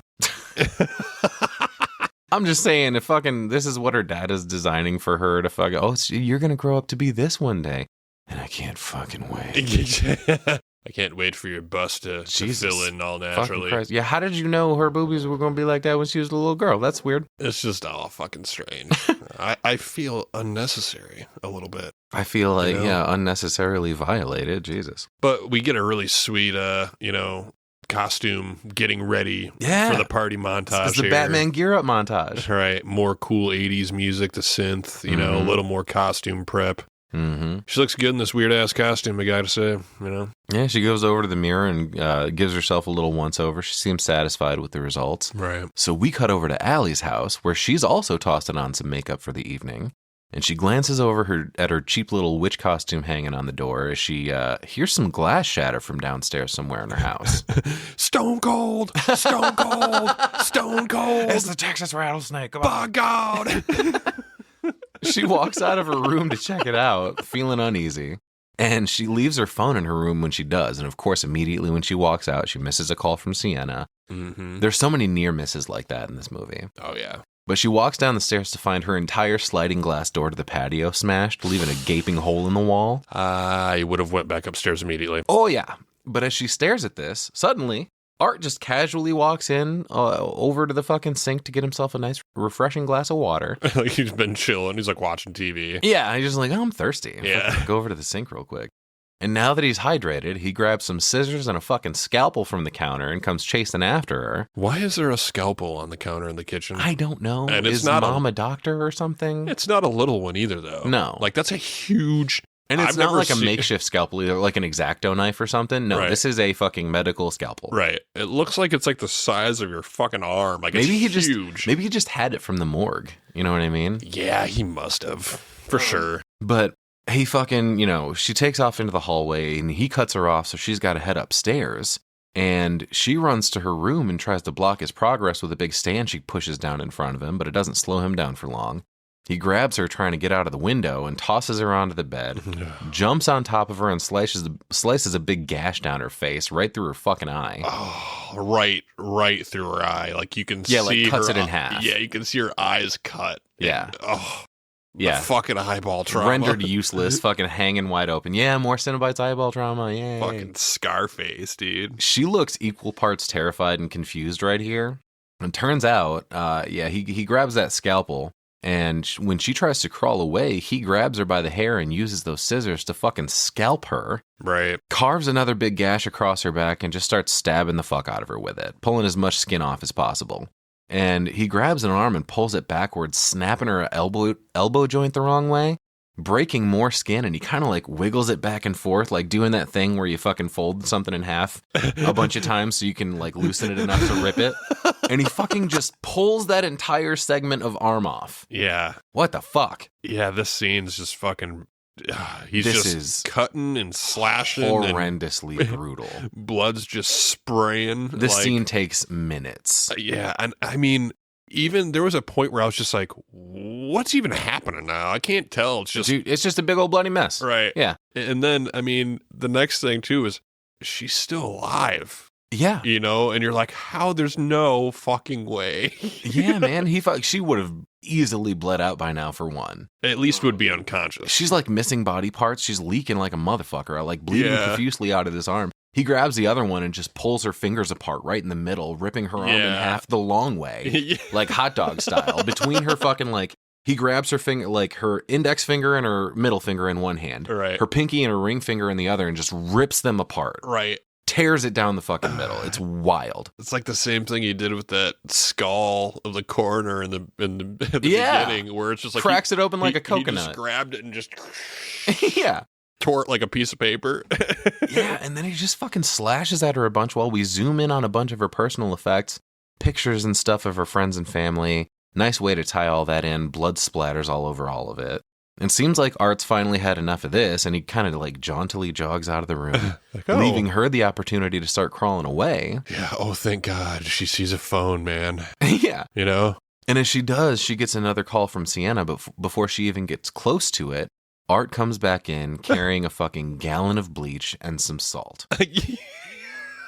What the fuck, man? I think you got her. You can leave her be now. Huh.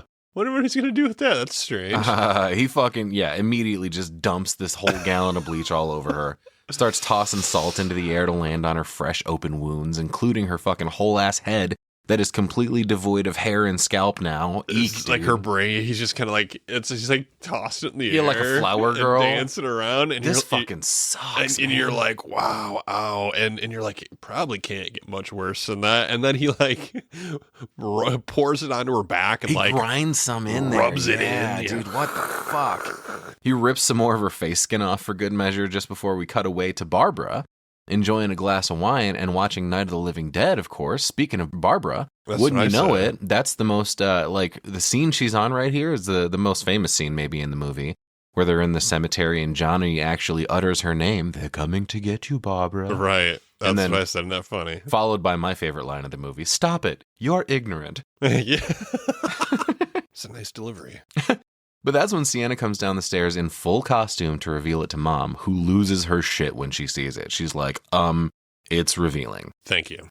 You look like you're going to a strip club. Yeah. But She's this like, is "Bitch, how 3 months of work and all you can say is it's revealing. Fuck you. right. This is how people dress on Halloween these days. Yeah. She's like, oh, it's normal. Don't worry about it, man. I mean, yeah, pretty much. Well, Sienna reminds her that this is the character Daddy made for me, and I'm trying to honor him with this. And Mom's like, yeah, well, it's different seeing it on paper and seeing it on your daughter. This is Right. fucked up. And Mom's like, when did Halloween become synonymous with sex? Long time ago, Mom. It was like 25 years ago. Sorry about that. At least. Yeah. Sienna walks out to catch her ride, though, and then Mom stops her for a final encouragement. She goes, Dad would have loved it. Which is a bit of a loaded statement, but I'll leave that one be for now. Ew, dude. Yeah, exactly. Ooh. And that's when we cut back to Allie's house with her mom getting home and calling out to her. Seems like Allie hasn't been doing her job because the candy bowl is still totally full, but no answer from Allie, so she goes upstairs. But when she does, she catches a glimpse of the sliding door totally busted out and goes to investigate that instead. She freaks out and runs upstairs, calling out to Allie some more and finally bursting into her room, where she finds her totally naked except her underwear and in pieces at this point. Blood is literally all over the room. Allie's propped up against her headboard, missing the top of her head, leg cut up into chunks, big section of chest taken out. And Art's just sitting there on the bed with her, making little cuts here and there, flaying chunks out of her leg like he's Yeah. butchering a cow. Fucking ew, dude. And Mom fucking loses it, of course. But yeah, obviously Art can't stop laughing. That's got to be fucking infuriating, dude. You see this clown sitting next to your fucking mangled daughter, and he's just like, he can't stop laughing. Well, it doesn't seem like Mom really says. She's kind of in shock at first until she starts fucking wiggling because she's still alive. Yeah, dude. And then Mom ends up being fucking maybe one of the best scream queens in this fucking movie. Her scream here is fantastic, dude. I'm like, holy shit. Yeah, and it goes on for quite a while, too. Right, she's fucking good. But yeah, this is fucked. Like I said, you know, okay, I can buy that. Okay, maybe she's still alive. Human body's pretty fucking crazy, but the whole like still conscious with her brain showing and barely though, and she's like missing full limbs and stuff. Yeah, but she's like I'm. Yeah, I don't know. This is all fake, anyways. But I think she should just be unconscious. Probably. I mean, she should be dead at this point. Yeah. There's no blood left. Yeah. You like chop off somebody's arm. You know? But I do like when she sputters back to life, she kind of turns her head toward Mom and calls out to her. Yeah. And it's a really cool effect as the whisper comes out and like the teeth on her, like half of her face is kind of just a meaty skull.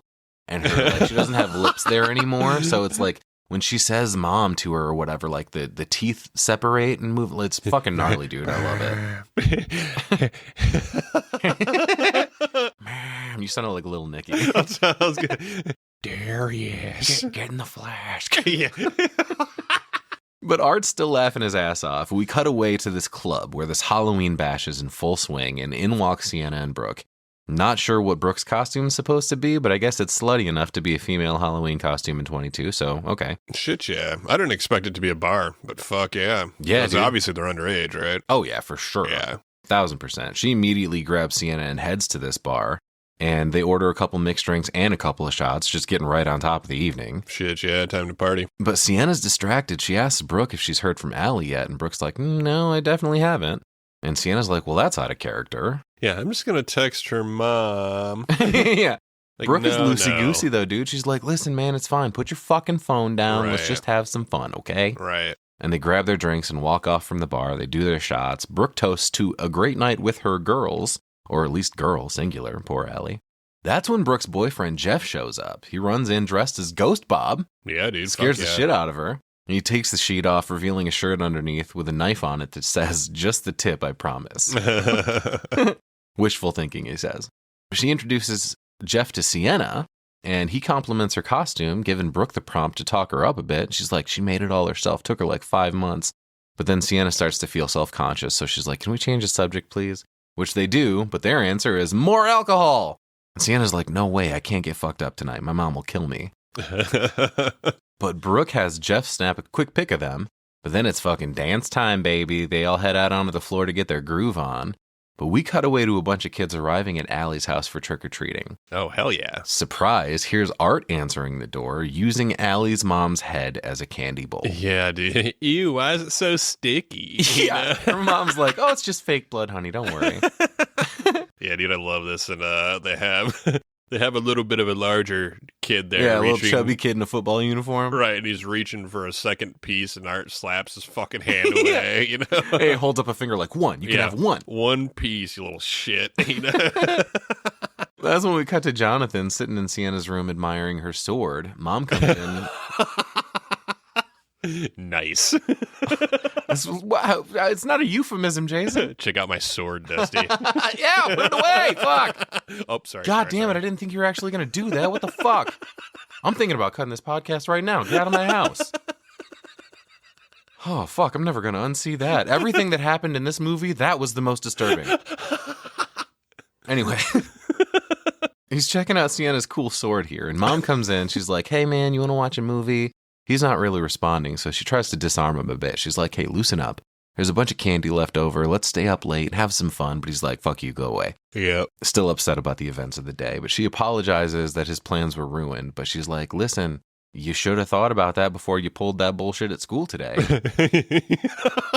Should have thought about that before you started fucking with that dead possum and played with its blood at school. He denies that he did anything, but it's too late. Mom just doesn't believe him. So he pulls out the sketchbook again, tries to convince her, like, look, check out all these articles and stuff. Dad's drawing all this stuff. She's like, look, dude, he was sick. Why can't you understand? He didn't know who he was or what he was doing half the time. And this book is nothing but a reminder. Right. And that's when she starts ripping pages out of it. And Jonathan's heart along with them. Yeah, dude. He fucking yells at her and says, "You're such a bitch," and he catches one right across the fucking face. She slaps the shit out of him, so he runs straight out of the house.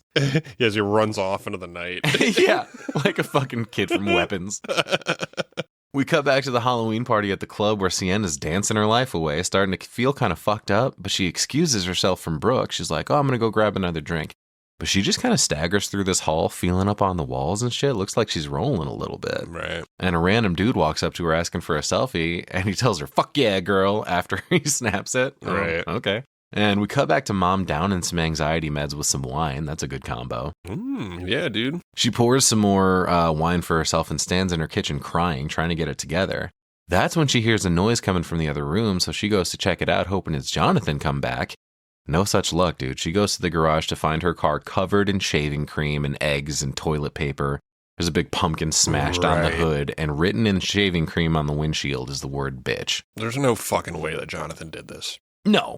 He couldn't possibly have had time. This shit would be fucking loud as shit. How are you going to fucking trash that car with Mom inside? How are you going to spray a bunch of shaving cream, crack a bunch of eggs, smash a pumpkin on the hood without dead any fucking silent in that house? There's not even a TV on. You know what I mean? Somebody could have farted downstairs. Mom would have been like, what the fuck was that? Yeah. You know? So I almost kind of feel bad. I mean, obviously the shit that he's saying is kind of crazy, but for Mom to walk down and be like, you little shit, I would have been like, he fucking ran away. Right. Pretty much. What do you mean?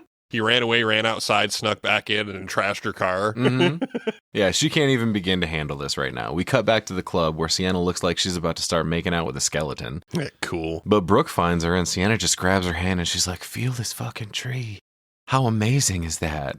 Seems like Sienna might have been doing a little bit more than drinking tonight. She's like, I just want to live in it. And this is where Brooke takes her out into the hallway to check on her. She's like, how you feeling? And Sienna's like, so good. She's like, I feel like that shot's really starting to hit me. You were right. I just needed to get out and stop thinking, worrying about every little thing in my life. Like this costume. It reminds me of my dad. He used to draw this character for me when I was a little girl and tell me I was going to grow up to be just like her one day. And that's when Sienna mentions she really believed that. And Brooke's like, well, look at you. You are her. But Sienna's like, no, I'm nothing like that. I'm not courageous or brave. I literally had a panic attack today in school. But suddenly Brooke blurts out, I put Molly in your drink. Could fucking tell, man. She's spilling her guts a little bit, you know? Fucking what? Are you kidding me, dude? You fucking dosed me? Not cool. Hey, made you feel better, didn't I? You can't be pissed. In a manner of speaking, I suppose. Right. She over-explains like, yeah, I put a half a tablet in your drink. I put the other half in mine. It's kind of nothing. But listen, I'm also on it, so we're totally fine. Yeah. No. Nothing is fine about this. Sienna's pissed as well. She should be. But she's also, on Molly, so she's not really acting like it. She's still laughing. So just for future reference, you don't want me to dose you. I would prefer you didn't. Okay. I just want to make sure. Should I write that down? So, never mind. We'll talk about it later. Okay. I've been dosing you for the last 4 years. Fucking That's why these are so fun. Oh. How do you manage to do it before you arrive, though? Anyway, Brooke's like, shut up. You're smiling. You can't be pissed. Let's go back out and dance. But we cut back to Jonathan for a second, running down the street like a doofus. Not really knowing where he's going, but he stops for a moment to catch his breath, and that's when a horn honks behind him. It's when the grabber shows up again. Right, he turns to see that same creepy van from earlier. Dun, dun, dun. And there's a quick little jump scare as some kids run past him, but he goes to check out the van after they run off. And he turns his head away for a moment, but the horn honks again, and he's suddenly staring into the bright yellow glowing eyes of the little pale girl. Right, scaring the shit out of him and making him run off into the night again. Fucking me too. Yeah. I didn't expect her eyes to start glowing yellow like that. It was pretty cool. Right? Looks great. Mm-hmm. Back at the club, Sienna checks her phone to see that she's missed like 6 calls from her mom. And she calls her back, and the first thing Mom screams into the phone is, he's dead, Sienna! Yeah, and I was like, oh, fuck, what happened to Jonathan? Yeah, dude, listen, I know what you're getting at, but that's a very ill-advised thing to scream at your daughter under the circumstances. Right. I was like, oh, no, what? Where? I didn't even see it. Yeah, off screen? That's not like these movies. Right. And she walks away to hear better, and she asks Mom what the fuck she's talking about. So she explains, Jonathan covered the entire car with a bunch of bullshit, and she's going to kill him for it. Yeah. Sienna assures her, no, Jonathan wouldn't do that. But Mom's like, yeah, just like he didn't vandalize the school this morning with the fucking bloody possum. Mm-hmm. Right. Okay. Right. She's like, I've had enough of his bullshit. I'm calling the shrink because I can't deal with his bullshit anymore. And Sienna kind of laughs it off. She's like, it's not like you took a baseball bat to your windshield, but And that's... then, wait a minute. Yeah. Red flag. Yeah. Mom's like, ho, ho, ho, ho. Are you drunk? Yeah. She's like, I can hear it in your voice, Sienna. Yeah. Why are you defending your brother? Hold on a minute. She's like, how many drinks have you had? She's like, no, it's not that. It's the Molly. Yeah. But Sienna tries to change the subject. She's like, I thought we were talking about Jonathan. yeah. Whoa. We're not talking about Let's get me. back to the important thing here. Yeah. She goes, I swear to God, if you come home plastered on top of everything else I'm dealing with tonight, I'm going to fucking lose it. Something I want you to reference. Don't ever say that to me. No, you fucking show up drunk over here. Sorry about that, man. Right? I'm all grown up. I'll do what I want. Right. But Sienna's like, no, Mom, it's cool. I'm not drunk. I'll even take a breathalyzer. But Mom is fucking seething. But interestingly, Sienna just responds with, I love you. She's fucking rolling. Yeah. She's like, I don't say it enough. And she's like, yeah, I love you too. Go enjoy your party. I'm sorry I bothered you. And Sienna reassures her. She's like, everything's going to be fine with Jonathan. And Mom tells her to be careful coming home. And that's when Sienna rejoins Brooke in the other room. And Brooke's smoking a cigarette. Ooh, super cool. That's when she decides to lay down some ground rules while they're on Molly. First of all, number 1, you never call your mom. Right. Number 2, you don't fucking let it go to waste, baby. Come on, let's dance. And she pulls her off to the dance floor, but we cut back to Mom cleaning off her fucked up car, bitching about Jonathan for another moment, until she wipes off the glass by the driver's seat and reveals Art inside, who just puts up this little double-barreled sawed-off shotgun against the window and literally blows Barbara's head off. Like it flies across the room and smacks up against the wall before falling. Dude, this little double-barrel shotgun pistol, whatever, Yeah. You know what I'm saying, is strong enough to both explode her fucking head and also just sever it at the same time. Because I swear to God, it looked like her head. I thought it was the whole head when it hit, but later when we see her, it's like a chunk is blown off. Right. It was an awesome scene regardless, but I feel like the shot through the window showed her head explode, and then her head hit the wall like only her neck exploded. Mm-hmm. And then in a little while, you see that like the front of her face is missing. So I'm like, I don't know what happened, but either way, it was fun. Right. You know? Yeah, it's fine. This is another one I kept rewinding it. I was like, holy shit. Yeah, it is so abrupt, too. Right. It's just like, oh, Art's just there, and he just shoots her, and that's it. Yeah. But we go back to the Halloween dance party. Sienna's good time is interrupted by a sighting of the little pale girl showing up in random places all around her. Unfortunately, no one else can see her, and Brooke tries to take Sienna to the bathroom for a little pep talk, but the pale girl shows up right behind her and scares the fuck out of her, so Sienna loses her shit in the middle of this dance floor, falls to the Right. ground, causing quite a scene. Yeah, I would say the party kind of stopped. Yeah. You know what I mean? But this should be something like, it's a Halloween party. I'm sure this is a performative thing. Something, yeah. It was almost like the music stopped and everybody just... That's the problem with Halloween. If anything actually happens, you're kind of fucked a little bit. Right. But Brooke drops to her knees and tries to get her to start breathing normally again, struggling a bit to calm her down. But we cut back to Jonathan arriving back at home, and he runs in calling out to his mom. Unfortunately, where he finds her is at the dining room table. Oh, yeah. Dinner set, too, though, dude. Candles are lit. Oh, yeah. Propped up in a chair. Her fucking face is blown in half. There's a nice dinner laid out. And just then, Art comes in carrying another pot of something, ringing a bell as he passes Jonathan. And he crosses over to set it on the table, and he opens it up to reveal that it's a big, nice pot of mashed potatoes. Dude, I fucking love mashed potatoes. So does Nice Mom. glass of wine. Yeah, he scoops out some onto Mom's plate and raises a glass to toast the occasion, sets it in front of her, and then bam, all of a sudden he just grabs a handful of taters and shoves it into her bloody, gaping wound of a face. Just Yeah, really into her- grinding it in there for a minute. Into her face flap. Oh, yeah. This is one of the things, I remember watching this the first time, and it's like one of the things I referenced a bunch because it kind of got me the most. It was pretty fucking gross. Just the taters gushing out of her fucking, ugh. I thought this scene was a lot longer. You know, it didn't seem to I kind last of too thought long. so too, yeah. Maybe I was kind of conflating this scene with the alley scene a little bit, because that one takes fucking forever. Right. Yeah. You probably don't want to be eating mashed potatoes while you're watching this scene so much. Maybe not, yeah. But in general, other than that, it's just fucking great, dude. It's fucking gross. They're grossing me out. Yeah, Art finds it hilarious, but he points over to Jonathan's right, where he looks over to see the little pale girl being all little and pale and smiling up all creepily at him. Well, she's happy too. Yeah, he runs off screaming. Art chases behind him with a huge-ass syringe he's pulled out of his pocket. Yeah, this one, ow. Yeah, dude. Don't stick me with that, dude. That's a monstrous needle. What kind of juice you got in there, dude? Right, yeah, we don't know what it is. But he chases him up into Sienna's room, and Jonathan almost closes the door on him, but Art's too fast, man. He blocks the door from closing and eventually bashes his way in. That's when Jonathan crawls across the floor trying to grab her sword to defend himself with. But Art flips him over and slowly brings the syringe down to inject into his neck. No idea what's in it, but it puts Jonathan out pretty quick. Right. Then Art looks over to the sword and grabs it off the dresser, looking strangely triumphant. He's like, ooh, what the fuck is this? Yeah. That's nice. Something else to toss in my bag. Yeah. We cut to the car with Jeff driving Brooke and Sienna back home, but Brooke's pissed, man. She apologizes to Jeff for making him leave the club and turns around to lay into Sienna some more. She's like, what the fuck was that back there? Yeah, dude, I think she's a little pissed that the night ended early, you know? Okay, but fuck you. I'm going through some shit. You know what I mean? I agree too. I'm just like, yeah, wow, what a fucking raging bitch. Yeah. And then she's obviously blaming the Molly, you know? Obviously, Right. You can't handle your shit, but we forgot that you're on Xanax too. That was my thought, is like, she tells her, like, I'm fine. Brooke's response is, no, you're completely fucking far from fine right now. You just totally freaked out. Yeah, that's what you do for people with anxiety. Just scream at them a bunch. Right. Hey, why not try tossing a slap in there, too? They usually like that. Oh, yeah, for sure. She's being a fucking asshole.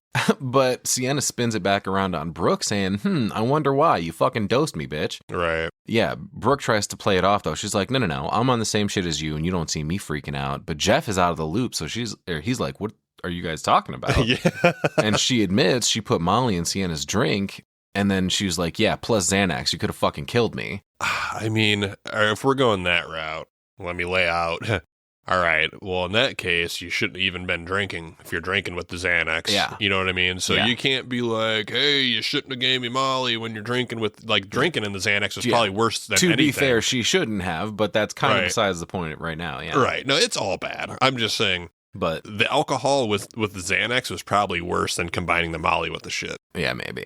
She's lucky she's aware of where she is. She's blacked out. Yeah, right.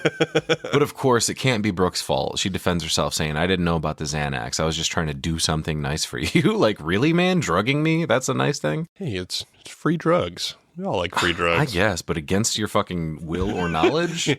Noted. Just kidding. Sienna asks to be taken home, but Brooke keeps digging in. She's like, what happened back there wasn't normal. You could have had a brain aneurysm or a seizure or something. What if it happens again? To which Jeff asks, do you want to go to the emergency room? But Sienna says, no, just take me home. And that's when she gets a call on her cell, and Brooke wheels around to yell at her, if that's your mother, do not answer it. God, stone cold bitch. Turns out it's Jonathan on the phone, though, and he yells out to Sienna. She's like, I'm in trouble. And she's like, yeah, you think? Mommy told me what you did to her car, you little asshole. And that was the first time it really stuck out to me. Mommy? What the fuck, man? Like, I thought all the daddy shit in the movie was weird, but maybe it was a thing where, like, they were young enough when he died. They never called him anything else. Something like that. But this 16, 17-year-old girl saying mommy really threw me off. Yeah, it just even feels weird. Maybe Yeah. that's why they fucking did it. Because every time I hear it, I'm like, Maybe. They almost exclusively refer to her as that in this movie. It's Right. weird. But Jonathan says, shut up, I'm not talking about that. I need your help. You have to come get me. Sienna's like, what are you talking about? Where are you? And that's when we cut to the creepy clown van where Yeah. Jonathan is actually passed out in the back. Art's fucking driving. Yeah, like a lunatic. Yeah, and the little pale girl is talking on the phone in his voice. Yeah, perfectly parroting Jonathan's voice to tell Sienna he's at the old carnival and his friends Eric and Sean left him all alone. Fucking Terminator 2 flashback, anyone? What's wrong with Wolfie? I can hear him barking. Right. I just... Your didn't like foster this at parents all. are dead. You're making them... You're like ruining... Not you. They're ruining the movie for me. You know what I mean? Like, dude... Like just this weird scene with him driving the van and her talking on the phone. It's just too out there. It's just... Like I said, where's Art's vanity plate? Right. Fucking give me a break. Well, the little pale girl continues trying to convince Sienna over the phone as Jonathan. Please, I'm really scared. I don't know what else to do. I can't call mommy. So Sienna tells him, all right, just calm down. I'll come get you. Just wait by the main entrance. And Jonathan's voice mentions his phone is dying just before cutting out. And of course, Brooke thinks he's trying to pull a prank on Sienna or something. She's like, it's Halloween. It's not beneath your brother to do something twisted like this. Right. So Sienna insists, no, I know when Jonathan's lying, and that is not his lying voice. In fact, never mind. Let's go to the carnival. Jeff's a cool guy, though. Brooke starts to protest again, but he shuts her up, telling him, listen, the carnival's only a few miles away. Let's just go check it out. You know, like, fuck yeah, Jeff, you the man. Yeah. Oh, yeah, he's a nice guy. Well, they fucking pull up to this place, though, man. Yeah. The place is dark as shit. Like, this motherfucking carnival ain't open, wasn't open. There ain't a car here. Yeah. You know? This like, fucking droning score pumps in. Music's fucking great in this movie. Oh, shit, yeah. We see a bunch of rides in the shadows, and the place is totally abandoned. And immediately, Brooke is like, all right, where is he? Let's go. Yeah, no shit. Sienna's like, I don't fucking know. I told him to wait out front, but he doesn't seem to be here now. And Jeff asks Sienna how old Jonathan is, and Brooke points out, oh, it's weird that Jonathan's out here in the first place. Didn't a little girl get murdered out here a couple of years ago or something? Yeah, Brooke, that's why we're hoping to fucking prevent that from happening again. That's why we're here, and it's a big deal. Yeah, trying to make it not be my brother. But Sienna gets out of the car to go look for him, and Brooke calls for her to get back in the car, but nice try, no chance, man. I gotta go find my little bro. Which this is also kind of funny, too. She gets out and starts looking around, and I'm just like... Yeah, walking through this spooky old abandoned carnival at night. I was gonna say, not only is this place obviously not open, but it's just open for her to go walking in. You know what I mean? Like, you wouldn't go to Cedar Point on a day that it's closed gates or anything. Right. It's just a fucking open, like, it's like a fairgrounds. Yeah, something like that for sure. Mm-hmm. It's a really weird. It ain't open, but it's open. Everything. Yeah. All the stuff set up. I can't imagine the nefarious shit that goes on. There's probably homeless people living here. Fucking. I think so. Yeah. And then, you know, the fucking haunted house portion, just the one is. Yeah, that's operational for some reason. It's all funny. Well, she checks her phone real quick and then starts calling out to Jonathan to no avail. Back in the car, Jeff wonders if maybe they should go with her, but Brooke's like, nope, fuck that. I'm sure he's just going to jump out and scare the shit out of her. Right. He's turned into a complete psycho ever since his father killed himself. Yeah, I think you could maybe be a little more understanding about that then. Yeah, fucking rude. But Jeff's like, he fucking what? Yeah, Jeff needs filled in, you know. That's where Brooke explains that he had some huge brain tumor that made him do all this fucked up shit, started hallucinating things, got really abusive towards the end, especially towards Sienna. Oh, fuck, all right, that might explain a few things. Right. And then one day he drank a whole bottle of Jack, and he got in his car and drove straight into one of those transformer things. The car caught fire, and he got trapped in the wreck and burned to death. You could hear him screaming a mile away. Damn. Look. And Jeff's like, well, I've only known your friend for a few hours, but that explains a lot. Yeah. And I like the line from Brooke here. All things considered, I think she's doing pretty well. Yeah. But back to Sienna making her way through this carnival, past some more rusty old rides, trying to get a hold of Jonathan on her phone again. And finally, he calls her back, but she can't make anything out coming through the phone. So she yells into it for him to meet her at the merry-go-round. And that's where she gets a text from him just saying, I'm stuck. Fuck is that supposed to mean? Yeah. The pale girl starts texting. Yeah. Listen, man, if she only died a year ago or whatever, or a couple of years ago, however long. These fucking... She would have known about texting. It's just getting stupid. They're fucking supernatural. They shouldn't have to drive to the fucking carnival. Well, maybe she didn't actually text it. She just telepathically, magically, supernaturally sent a text to the phone. Ridiculous. It's like it started off so good. It was like all this extra blood. I was so happy, and it's just the longer this extremely drawn out movie goes, the more it loses me. I'm like, I don't know. I kind of like it when movies like this start using technology to their advantage, especially like with the newer Scream. They really use it because it was always like technology based with the phone and stuff, but like. Yeah, with the AI stuff, with the fucking, I think there's something where they're like unlocking doors either in a car or a house with like through an app and shit. Yeah, right. Yeah, there's cool stuff they can do with it, but I agree, it's a little weird to see like to imagine the little pale girl sitting there with the phone like yeah, exactly. I'm at the carnival, and I'm just WID. Yeah, just like why. It's just, I don't know. It loses me. Little pale girl texts her later. You up? Yeah, right. What you doing later? But now the only response that comes through on her phone is all caps, the Terrifier. Which is where Jonathan wakes up, apparently. I guess the Terrifier is a haunted house-like attraction at this carnival. And he wakes up amongst a shit ton of creepy dolls and figures all over the place, as well as the little pale girl sitting in front of a vanity mirror here, doing a little Showtime makeup, I guess. Yeah, dude, she's got a new look. Yeah, she's got her back to him at first, but she puts down a bloody scalpel on the tabletop and turns around to look at him. And she's just carved herself up like a jack-o'-lantern, dude. She's got her face cut off, too. There's a whole bunch of faces and heads getting cut off. Well, there's some symbolism here. I remember her body, in the article that they saw earlier, it said that her body was found in a makeup trailer. So I wonder if this is what state it was in at this point, and why she's, like, in front of the mirror doing makeup, in quotes, you know what I mean? Right. Okay. But she kind of smiles and laughs at him, peeling some more of her own face skin back. That's when we cut to Jeff and Brooke in the car making out pretty hard. Nice. And Jeff takes a bit of a detour and pulls out some coke, and she's like, oh, damn, don't let Sienna see that. And he's like, no worries, I'll just get it done before she comes back. The entire bag of coke? You fucking lunatic? It'll be gone in a second. Jesus. Fucking got a nose like a Hoover. But he offers Brooke some, but she refuses at first, but eventually caves. It wasn't very hard to convince her. And they go back to making out, and we cut back to the Terrifier attraction, which Sienna has now made her way inside. And she calls out to Jonathan, but gets jump scared by some animatronics, and we rejoin Brooke in the car getting concerned that Sienna's not back yet. But Jeff, who I've liked up to this point, suddenly doesn't give a shit where Sienna is. He just wants to get that dick wet. The whole thing was kind of funny. Like, I kind of feel Brooke here, like, all right, at least from my point of view, you guys pulled up to this place that's all closed down, you're in a fucking dark parking lot, and you're doing fucking coke. If I were you, I'd be like, yeah, where is she? Because we need to get the fuck out of here before this cop rolls up. We all go to fucking jail. Right. Seems sketch to me. Right. But it's not even her intentions or like his even, you know what I mean? Like you said, he's got some dope now. He's trying to have sex, so she can take as long as she wants to. He goes back in to make out some more, but she breaks off to call Sienna, and that's when he tells her, I gotta go pee-pee. You want to hold it? You got cold hands, baby?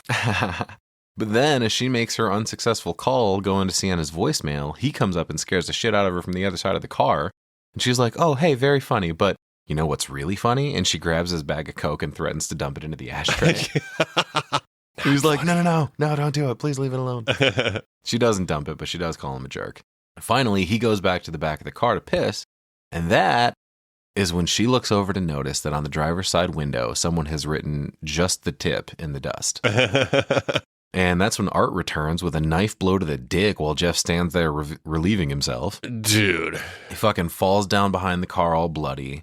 Art stands up in the light of the taillights in a cool shot and just stares Brooke down. He stabs him in the dick over and over. Oh, yeah. And over. He goes in gleeful dick stabs. Yeah, over and over. Yeah. Brooke takes the opportunity to jump into the driver's seat, and Art fucks Jeff up pretty good, eventually pulling his dick off. Yeah. And coming over to her window to wipe it against it and show her. Yeah, dude, and I guess she didn't have the fucking car keys. It wasn't the whole dick, though. It was just the tip. He did promise. Yeah. Ow. That's when Art punches through the window and drags Brooke out of the car, goes back to pick up his knife and come back for her, but she manages to boot him in the face and run away, which he looks pretty irritated about at first, but then he kind of grins like, good one. Right, for sure. He definitely laughs. And she runs her ass off through the carnival grounds, limping a little because her leg got fucking a big old gash in it getting dragged out that window. Yeah, dude, ew. Ow. And back to Jeff writhing around on the ground behind the car for a second before rejoining Art chasing Brooke through the carnival with his tool bag, slowly walking her down because she's fallen now due to the big gash on her leg. She's got a smart move here, though. She pulls off her high-heeled boots, which, better for running, but now I'm suddenly concerned about tetanus with whatever she might be stepping on running through this place. We cut to a big sign inside the Terrifier attraction that just says, "Danger, clowns." And Sienna's wandering through here calling out to Jonathan, but still nothing. Outside, Brooke is still running and calling out for help, eventually stumbling her way to the Terrifier through this creepy old alleyway, and she calls out to Sienna, who hears her, and suddenly abandons the search for her brother to come help her friend. Yeah, well, because she hasn't found anybody, she's just trying to find anybody now, you know what I mean? So I kind of get it, but yeah, I noticed right away, you know, there was a lot of stalking going on and different views of people looking around, and I'm like, man, we haven't seen Art for a minute. Right. He's about to fucking pop up somewhere. Oh, yeah. And Brooke ends up finding her way into a shitty fucking bathroom. Yeah, that's dude. It's not a real bathroom though, right? Isn't it a? I don't know. Here's the thing. She fucking she hobbles away inside this place, getting the shit scared out of her by that same animatronic that got Sienna. Mm-hmm. I'm like, bitch, don't worry about that. Just make your way through here as quickly as possible and get the fuck out. But yeah, she falls into this bathroom with blood all over the walls. Appropriately, there's an out of order sign hanging on the wall here. And she looks around at all the viscera fucking all over everything. And honestly, at this point, I wasn't sure if it was a part of the attraction or not. I wasn't either, and I couldn't tell if it was all blood or shit because of the way the fluorescent lighting is. It's so fucking white in the shot that we did get the bathroom scene in the first film. That's him what I'm writing saying. His name and shit on the wall. So like at first, I'm like, yeah, it's sprayed with blood, but if it is blood, it's super. The lighting throws everything. I think it's on purpose, and I'm kind of like, is it shit or is it blood? I don't know, but it's fucking nasty. It's possible though that it's part of the attraction because I've definitely gone through haunted houses where they have a little bathroom section. Actually, one time I got real pissed because when you walk past this toilet, it fucking sprays water out at you, and I'm like, no. Oh, you thought it was? It doesn't matter what it is. Oh. I don't want to be sprayed with shit while I'm walking through this fucking haunted house. That's not what I paid for. I guess I didn't even think. You know what I mean? that. The monsters aren't supposed to touch you, and I'm not supposed to get fucking wet from your fucking toilet water either. Fuck that. I distinctly remember not people jumping out and like fucking grabbing me. And I remember always it's a no touch, whatever. But obviously, I was always a little I haven't been to haunted house since I've been fucking young, man. It's been 10 plus probably. But I remember being touched quite a bit. Yeah. Shoulder stuff. And because I was aware of what was going on, I never fucking overreacted. Of it, sure. But I wonder if maybe they saw me. And back then I had a big beard and was wearing a horn. Maybe they just thought. Maybe they thought it would be okay with you. Right. Oh, he seems fine because it was almost like.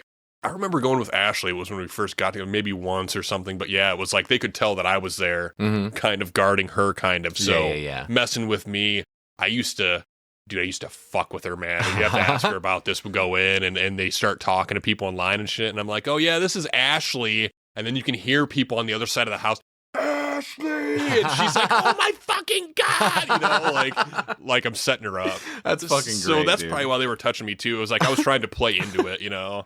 I've worked in a haunted house or two growing up with my dad and brother, and I remember there was a story that there was one night my dad was working at the Lucas County Fairgrounds at the fucking Terror Town, and apparently some lady came through and she had a rubber snake with her.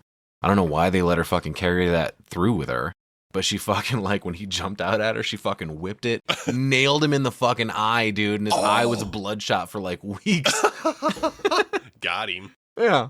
But anyway, yeah, I don't know whether the bathroom is supposed to be a part of the deal or not, but we get a cool shot of Brooke on the floor beneath a spot on the wall where he's written "Art was here," and indeed, he comes around the corner from the hallway with his fancy new spiky table leg bashing stick. Oh, yeah. The fucking butter knife. Ow! She stands up to get away, but he backs up against the wall and grabbing her own little stick out of a sink to defend herself with. Come on, man. You're no match for Art, and your stick is no match for his stick. Mm-hmm. And Art's got a little something up his sleeve here, too, man. And this is my favorite scene of hers. She's pretty convincingly pleading with him to stop. Like, I think she's good here. She's a real good crier. Oh, yeah. But he just stands there playing with her a little bit, and we get another shot from behind him that pans down to reveal he's holding that jar of acid he took from the morgue earlier. Right. And like, oh, fuck me. What's he going to do with this? And he splashes it into her face and laughs his ass off as her face burns and bubbles up, like blistering immediately. Yeah, dude. Ugh. And he just goes to town on her, dude, bashing the shit out of her with his fucking makeshift killing tool. Takes a second to drag her to a better position and brings that thing down a few more times, once on her knee, and then a bunch of fucking blows to her chest. Right. Blood's pouring out of her mouth, running down her face. And then another, and then another. And I don't know, 5 or 6 fucking blows to the chest, caving it in, right. Opening a big old hole, through which he kneels down and pulls out her heart and takes a big old bite out of it. What the fuck? Something wrong with this dude. And back to Sienna wandering through the haunted house, calling out to Brooke, and hey, she finds her. I was going to say, like, didn't fucking take long. Yeah, way too fucking late, but there she is. And Sienna breaks down while Art just kind of leans up against the doorframe watching her, just like he did in the costume shop earlier. Oh, yeah, man. He's pleased. He fucking waves to her here. He's proud of his work. Yeah, does a cute little wave and starts to stalk toward her. And she trembles staring up at Art until she notices Jonathan standing behind him. And there's a tense moment where Art looks back and smiles at Jonathan, considering coming after him instead. But Sienna tells him to run and grabs that big piece of wood from the ground with a fucking nail sticking out of it that Brooke had and jams it into the back of Art's leg and gives a little twist for good measure to make sure the wound doesn't close. Ooh, and I almost kind of thought that she was going to start to kind of get him here, but he immediately just like grabs her by the fucking hair. Yeah, dude. We cut to Jonathan running through the spooky maze for a minute, getting scared by the same animatronic that got Brooke and Sienna, funnily enough. Right. They really got their money's worth with that prop, huh? But yeah, Art picks Sienna up by the hair and throws her into the wall several fucking times. Yeah. Just bashes her back and forth like fucking mirrors. What and am I shit. thinking of? There was another horror movie where someone just gets fucking bludgeoned like this with their own body just being thrown up against walls. It's probably a Michael Myers thing. I was going to say, or- I think it might be the Halloween one from Zombie. Yeah. Like, it's just some kind of like they're in a bathroom or something. It's just bow, bow, Yeah. bow. Oh, is that how fucking Ken Foray gets it? He's the trucker and fucking it's in been the a bathroom. minute. Yeah. Somebody gets just like, yeah, the weapon was the fucking wall. And it's surprising because he's a big ass dude, but then Michael's bigger. And Right. he just fucks him up, yeah. But yeah, he fucking eventually throws her into a mirror, shattering it. Now her face is all bloodied up. Yeah, she's fucked up, man. And he kicks her on the ground a few times, finally one big boot to the face, knocking her out temporarily so he can have a minute to go find Jonathan, who's now wandering around through a bunch of pallets when Art cuts him off around a corner. And he manages to hide behind some, narrowly escaping Art, but suddenly the clown turns abruptly, having noticed something apparently. And Jonathan ducks into the shadows, avoiding Art for now. So we cut back to Sienna coming into the bathroom. Coming to in the bathroom. And her phone is all smashed on the floor, but she manages to get back to her feet, spying Art's crazy spiky table leg he just used to mutilate her best friend with. Right. So she grabs that, and we rejoin Jonathan, who luckily finds an exit and makes a run for it. Not that it matters, of course. Art is right there to cut him off. And he grabs him by the throat and carves his face up a little bit with that scalpel, tosses him back to the ground, mocking him for crying. Fucking goddamn, dude. And Art stands there for a minute laughing his ass off, making sad violin motions. But here comes Sienna, creeping up behind him with that bashing stick. She slowly gains ground on him and eventually plants this thing right into his back. But he turns on a dime, slashing her across the stomach with that scalpel. Fuck me, man. He's so fast and accurate. Yeah, for sure. God damn.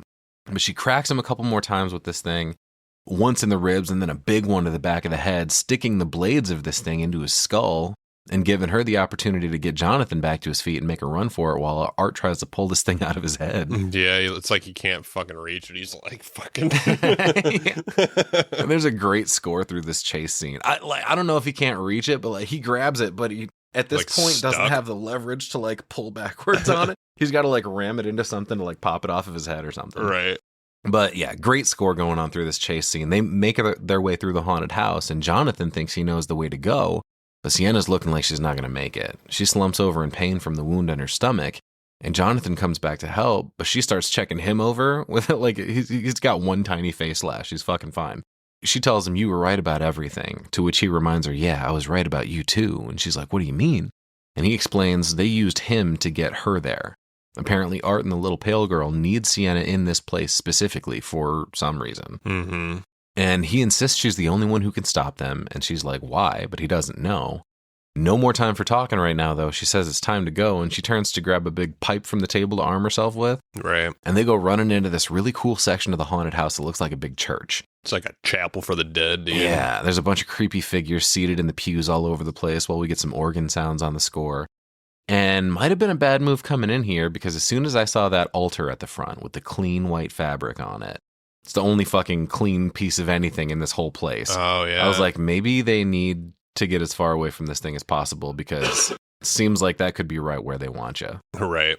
Sienna walks past it and away from Jonathan for some reason. And I noticed there's also a book on the altar. One would assume a Bible, but maybe a dark satanic version of it, considering the upside down crosses and the tombstone on the wall that says Orlok. Fucking sweet. But she walks through the next section of the house to check it out, I guess. I don't know what the point of this is. Y'all need to stick together. And now she's left Jonathan back in the church by himself, putting more distance in between them. Not a great move. And it turns out to be especially bad when suddenly behind Jonathan, one of the cloaked figures in the pew stands up, and of course it's fucking Art. Oh, yeah, dude, he's in disguise. Yeah, he pulls his hood off and stands up smiling like a psychopath at him. And we cut back to Sienna for a moment, but she hears Jonathan scream in the distance. So she runs back to the church area while Art just flogs Jonathan with this fucking scourge tool, appropriately enough. Yeah. I think this scene was inspired by the Passion of the Christ. Yeah, a bunch of fucking whipping, dude. Because I think, this is the tool that he made in that first movie, if memory serves. He's got that, like, it's like a cat o' nine tails style whip, but a bunch of bullshit tied on the ends of it. There's like fucking barbs and hooks and fucking surgical scissors and fucking just medical tools and like anything sharp. He's fucking tied on the ends of this thing. Those scissors freak me out because I know, like, it ain't regular scissors out the fucking junk drawer, dude. It's like the small, like stainless steel, pointy ass, like, fucking could probably cut your finger off with it if you like. Yep. Oh God. And Art just fucks Jonathan up with this thing for a minute. Yeah, swinging it around. Yeah, leaving a bunch of bloody marks all over his back until Sienna runs back up and cracks him with that pipe. He retaliates pretty quickly though, putting a couple gashes into her arm and face with this spiky whip, essentially. And he throws her over the altar to get rid of her for a moment and comes back to work on Jonathan some more, whipping the shit out of him right in front of Sienna until she crawls over to throw herself on top of him like a meat shield. Right. Yeah. Art doesn't really care who's in his line of fire, though. He just keeps on whipping, fucking slashes her all up a whole bunch more. Fucking smiling and shit. He's having fun. Yeah, and this time in slow motion, until finally she fights through the pain enough to grab his weapon out of thin air and yank it away from him. Oh shit, here we go. Yeah, she's like, you know what? Fuck this motherfucker. Yeah, grabs it and starts whooping his ass with it. Yeah, dude. stands up and pushes him over to the altar and gives him a taste of his own fucking medicine. She like spins him around, you know what I mean? Like she's about to spank his ass. You know? Yeah, it takes a second to call him a fucker real quick before lodging this thing into his face and breaking it. So she abandons that and pulls a piece of rebar off of a section of fence behind her. Holy shit, she's a fucking beast, dude. Broke that weld with her bare hands. Right. Shoves it into his fucking head here, too. Dude, yeah, right down through his face. Stabs it in right over his eye. And she stands there for a second to make sure it puts him down, and he does fall backwards, allegedly dead. Right. But, of course, she tosses the bar down, and all I can think of in this moment is, hey, what about the little pale girl? Don't disarm yourself yet. Yeah, I was just like, well, we both know it ain't over. Like, what? Don't rest yet. Yeah. But Sienna comes back around the corner to call out to Jonathan, but there you go, right then, Art comes back up behind her, throwing her to the ground and getting on top of her to choke the life out of her. Right. Jonathan runs up and tries to tackle him off, but Art just tosses him off like a little doll and goes back to work. Yeah, not even fucking close, buddy. That's when Jonathan notices a gun strapped to Art's ankle, the same one he used to kill his mom with, in fact. Can you imagine a fucking ankle holster big enough to hold this double-barrel shotgun? Like, it'd be fucking wide. You know what I'm saying? Yeah.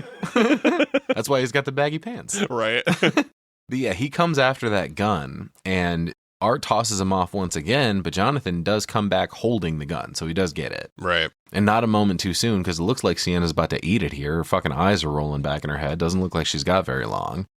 And that's when everything suddenly stops, and we hear the hammer click on the gun. And Art's eyes go wide, and he turns to Jonathan, holding up his hands in surrender. He raises his hands. I thought he was going to fucking do the flip. Flip us off. Fucking Captain Spaulding. Right.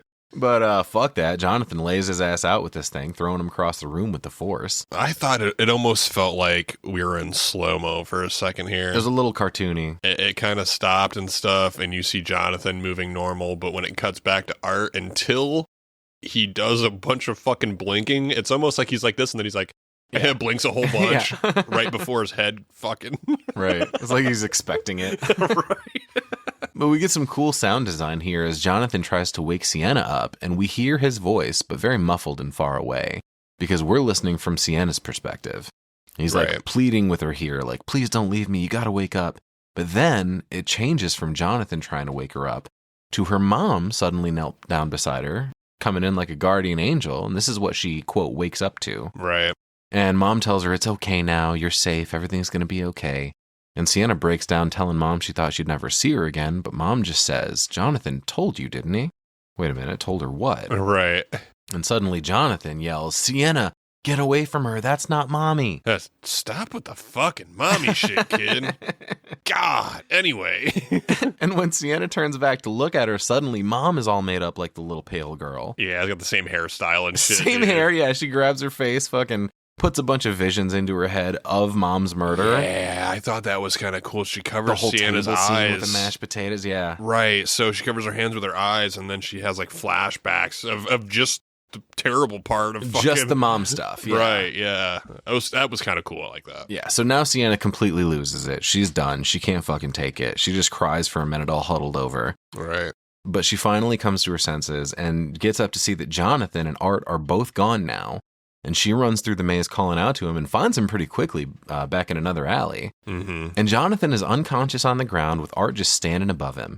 And Sienna runs up just beating her fists into Art, who doesn't give a single shit about this. He just grabs her by the throat again. Right. Stands there choking her out until she spits blood in his face and gives him a big old fuck you, which he just shakes his head at and pushes her face so that she falls over and drops through some wooden slats into another room below. Yeah, dude. And he kneels down to spit back at her.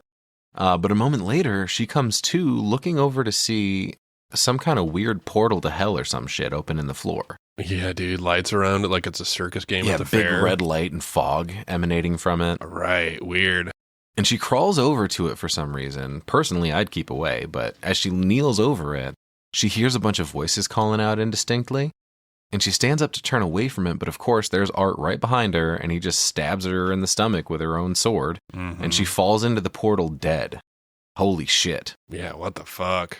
He drops the sword on the ground and slowly walks away, and we cut back to the image of the portal while the voice of the girl from the Clown Cafe segment comes back in. Right. Speaking of prizes, kids, we have a very special guest with us today. And that's when Art pops back out of a trapdoor to finish off Jonathan back upstairs. He kneels down next to him, still unconscious. So he snaps his fingers a few times next to his ear, claps a few times trying to wake him up. Right. And then suddenly we rejoin Sienna, who is now for some reason in like a magician's water tank thing, like an escape tank. Yeah, dude, it's kind of weird. She's struggling to get out, but I feel like she's like strapped in by her feet, kind of. Yeah, she's definitely tied down at the bottom. Right. Even weirder is that this thing is apparently on the set of that commercial. And she looks out to see those adult kids on the playset staring at her, and the banjo guitar lady still on fire, still dancing around. Yeah, dude, the music's rolling, and dude, Kids are throwing popcorn at her and shit. This is like way cooler than the scene of all of this earlier because everybody's eyes are like all whited out, like they're fucking. They look like Evil Dead-esque. Yeah, dude, it's a very, very cool fucking scene. They're like on swing set, everybody's bloody still, but yeah. They don't look like they're getting ready to suffer. They look like you said, they're like deadites or something. Exactly. It's fucking cool looking. Yeah. And we rejoin Art, still trying to wake Jonathan up, but it's not working very well for a second. Back down with Sienna, she's super close to drowning at this point. Right. And everybody's singing the Clown Cafe song at her now, but they're all like undead, including the serial kid. Right. Sienna finally succumbs to the water and has herself a final little death rattle in the tank and just floats now, apparently dead. Yeah, and it's crazy because like all activity on the set stops too. Yeah, when and she everyone dies. in the commercial studio like goes back to the dead versions of themselves. Right. Which is kind of crazy. Yeah. Yeah, I don't know what they were going for, but yeah, it's fucking really weird and creepy. Yeah. Unsettling for sure. We get a close-up in the tank of the sword wound on Sienna's stomach slowly bleeding out. But we come back to Jonathan waking up to Art eating his fucking hand. What the hell? Yeah, dude. Damn fucking cannibal. Yeah, he screams and Art kind of mimics that and turns him over to pull up his pant leg. He's not done yet. And that's when Jonathan calls out to Sienna. And some kind of magic from the sword heals the wound on her stomach all of a sudden and resurrects her. Yep, sure does. And Art bites the shit out of Jonathan's ankle. But meanwhile, Sienna frees herself from that tank and crawls back up out of the portal, grabbing the sword, and suddenly appears behind Art, bringing it down into his back. He tries to crawl away, but she brings it down again into his neck and stays on his ass this time. She fucking slits his throat. And finally, like, I like that she stands there setting up for the death blow. Right. And he kind of nods at her for a second, like, come on, do it. Right. And then smiles and presents his neck to her. He kind of like gives her turns an his offer. head, like, here you go. Yeah. And she just goes fucking ham on him, dude, chopping several times into his neck until his head finally comes off. Right. Got a crazy ass look in her eye. I don't think she's going to be the same after this. Yeah. We get a nice close up of his still smiling head just laying on the ground. But again, what about the little pale girl? Mm-hmm. Sienna comes back to check up on Jonathan, and right on cue, there she is, just standing above Art's corpse now, staring at fucking Sienna and Jonathan. She doesn't seem super interested in them, though. She just walks over, picks up Art's head, and holds it up to her ear, laughing as if it's telling her a joke. Yeah, a little secret, maybe. Yeah, and her eyes go all glowy yellow again, taking one more look at Sienna and Jonathan before cradling the head in her arms like a baby and walking out through a dark hallway and out of the movie. Right. And then Jonathan and Sienna just kind of hug it out as we fade to black and the credits roll. Goddamn. Yeah, that seemed rather abrupt. So, yeah. You know, as long as this movie was, I wanted to turn it off here. But I totally remember there being something else. So the credits roll for like a minute, maybe a minute and a half. Yeah, something like that. Before, no, man, there's fucking more. Yeah. So we have a post-credits scene here, and it starts off with Miles County Psychiatric Hospital, established 1951, a big blue sign. Cool. So was my dad. And it shows somebody throwing up in the fucking toilets. It's a dark and stormy night, much like tonight. Right. So immediately I'm like, who the fuck is this thrown up in the toilet? Yeah, buddy. It's Vicky, sole survivor of the first movie, puking in the corner toilet.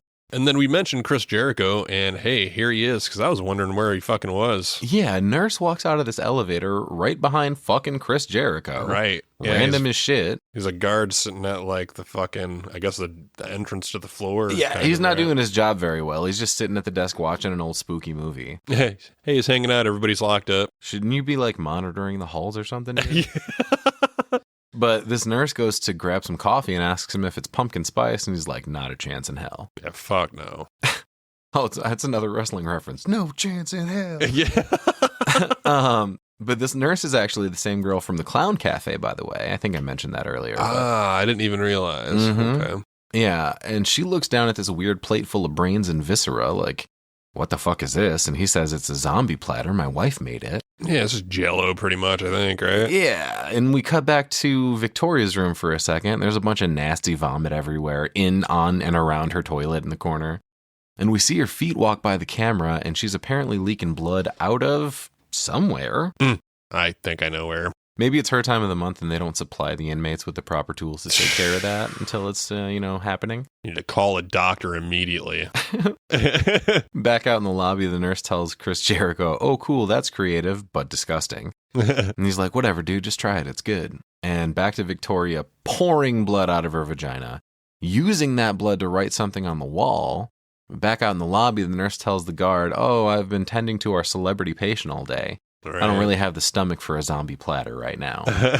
But she tells him her face doesn't stimulate one's appetite exactly, which is a funny callback to her earlier character. She sings something about your appetite being so big. Ah, okay. But meanwhile, we cut right to that face, that horrifying fucking face. Yeah. As we get a shot of what she's writing on the wall in her own vagina blood, just a bunch of obscenities. Cunt, slut, bitch, whore, filth, pig, and Vicky. Yeah. Yeah, it looks nice. Nice touch. Oh, wait a minute. It's not just Vicky. She actually writes Vicky plus art in a big heart in the middle of the wall. Yeah. Oh, yeah. And walks away holding what looks like a pregnant belly. What the fuck? Oh, boy. Back outside, the nurse tells the security guard it's time, it's hard to imagine her ripping a woman to pieces. She's actually been pretty cooperative. And the guard tells her to pass him one of those eyeballs. Don't forget the brain jelly. My diet doesn't start until tomorrow. But that's when Vicky drops to her knees screaming, pawing at her crotch, and she just starts pulling shit out of her hoo-ha while we cut back and forth between that and the zombie platter for a minute. Yeah, dude, it's real fucking gross. And Vicky lets out a big scream as we cut back to Chris Jericho digging into this gross food. And behind him, the nurse suddenly starts humming a familiar tune. It's the fucking Clown Cafe song. Right. And he looks back at her like, what is that? What are you humming? And she's like, oh, I don't know, but Victoria's been singing it all day. I can't get it out of my head. Yeah, wow. And the nurse walks into the hallway, the one that Vicky's room is attached to. Right. And here's some commotion. Vicky's in there just screaming more obscenities in between more lines of the Clown Cafe song. And the nurse slides her little viewing door open to see Vicky sitting on the floor with Art's head in her lap, apparently having just given birth to it. And she's kind of gnawing on one of his ears. Right. And the nurse unlocks the door and comes in, but just stands there screaming as Vicky looks up at her laughing. Art's head smiles as well, and then we get a kind of a thriller video callback as one of her eyes glows green. Her one eye, that is. Right. And it fades out on her laughing like fucking Vincent Price. Yeah. But And then, now we cut to the rest of the credits. Right. With the Clown Cafe tune here, too. Mm-hmm. Yep. But that's all she wrote, man. What do you think of this second installment? Was it terrifying? Were you terrified? It's fucking great, man. The special effects in this movie are fucking unreal.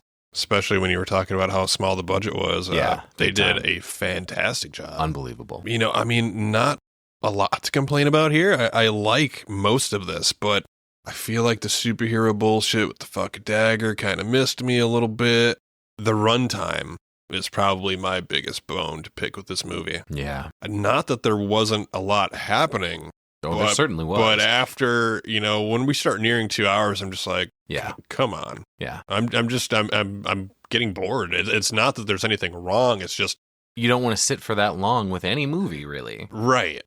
So it's, you know, it got me there. You know, I think if they would have cut 45 minutes out of this motherfucker, I probably would have liked it a lot more. But in general, yeah. I think it was good. The special effects are pushing are pushing what people can do with a little bit of money. Mm-hmm. The fact that this hit fucking theater, I want to hear that people are uncomfortable. People are throwing, which I want it to be real though. Yeah. But I want people to be throwing up. I want people to be passing out. I want people to be saying that this is the most disgusting. That makes me want to watch it. Yeah. You know, and that's what I think it was great. It was good. It's because you fucked up. It's right up your alley, right, J-Man? It's true, man.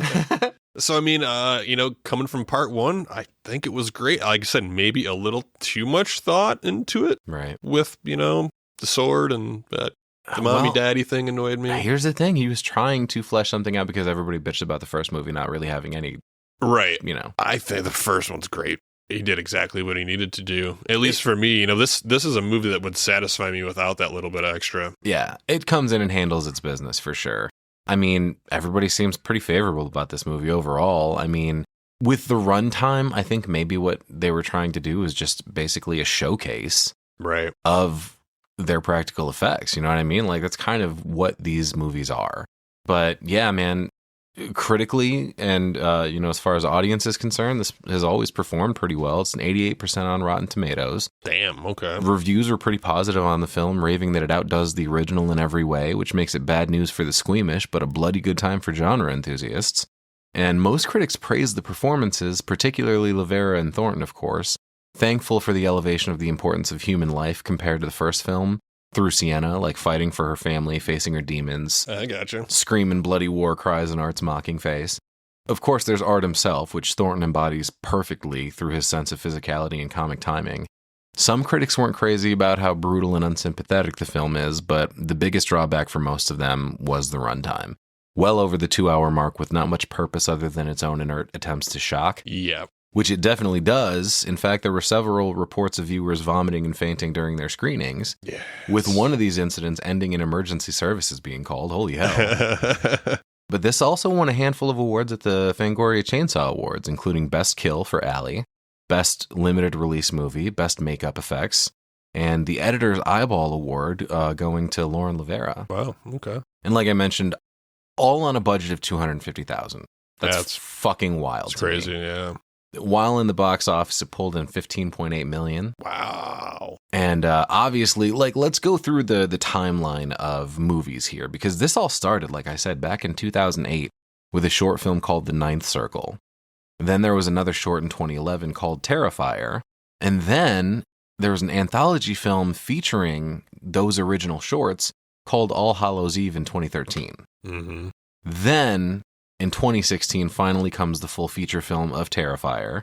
Then this in 2022, Terrifier 3 in 24, and then Terrifier 4 is kind of while, you know, we're waiting for it. It's supposed to drop sometime in 2027. Right. In the meantime, dude, I gotta say, this movie well surpassed everything that the first one did, I think. There's still things that I talk about from that first movie that you have to mention, because who gets sawed in half vertically starting with their vagina and butthole? That's fucked up. That's not something you can't reference. You know what I mean? Cool. In the world of horror films. But overall, like, this movie's fantastic. It's very well fucking made.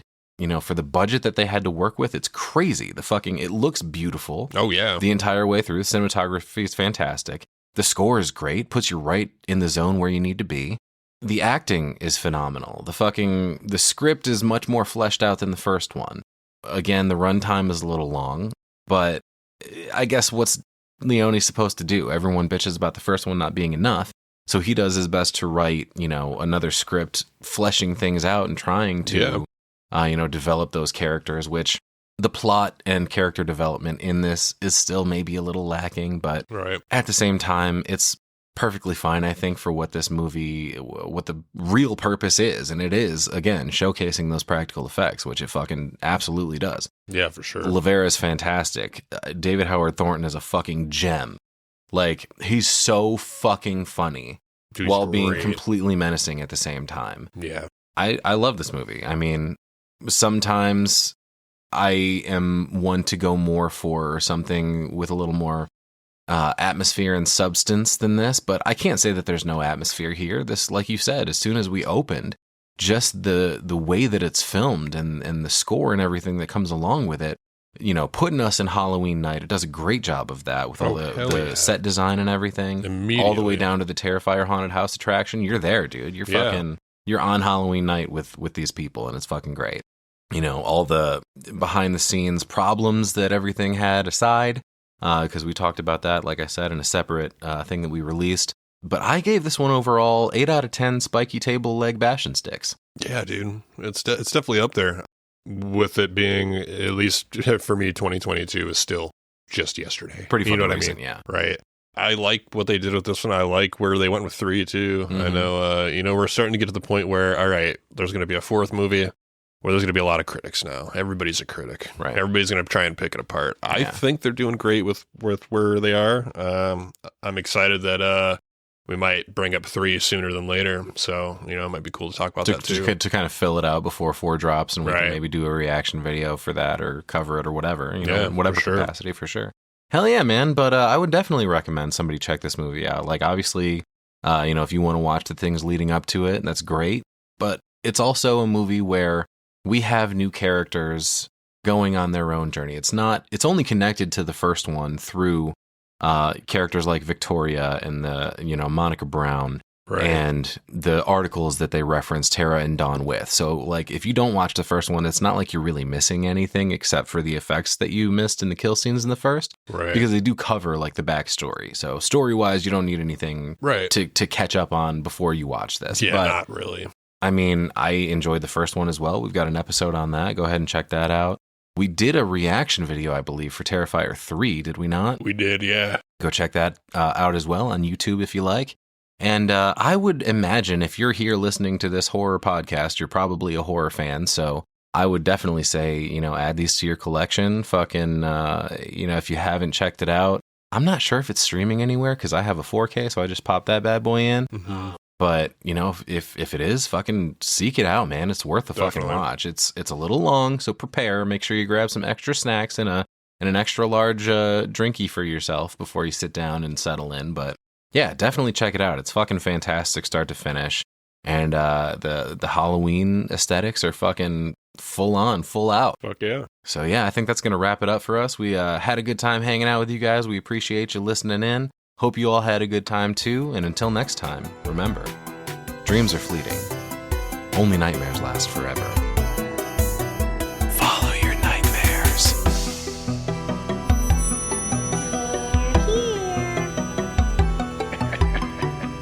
Boy.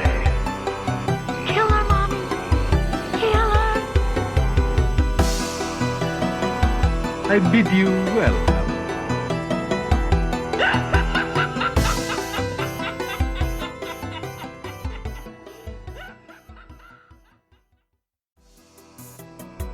Thanks for listening to the Cinebytes Podcast. If you like what you heard, follow us on our socials at Cinebytes Pod on Facebook, Instagram, TikTok, and X. Don't forget to like, subscribe, rate, and review. It really goes a long way in helping us reach more listeners. You can stream the Cinebytes on Spotify, Apple Podcasts, Amazon Music, iHeartRadio, and many more popular streaming platforms and YouTube. Questions or comments? Suggestions for future episodes? Contact us at cinebytespod@gmail.com.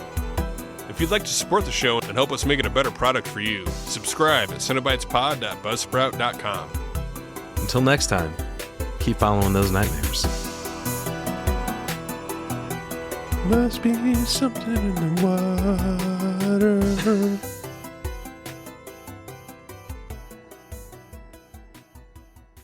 What did you do all over my laundry room floor? It stinks. It smells like menstruation. The bears can smell it. Yeah, dude, why is it black? Oh, God. Yeah, just tar leaking out of your ass.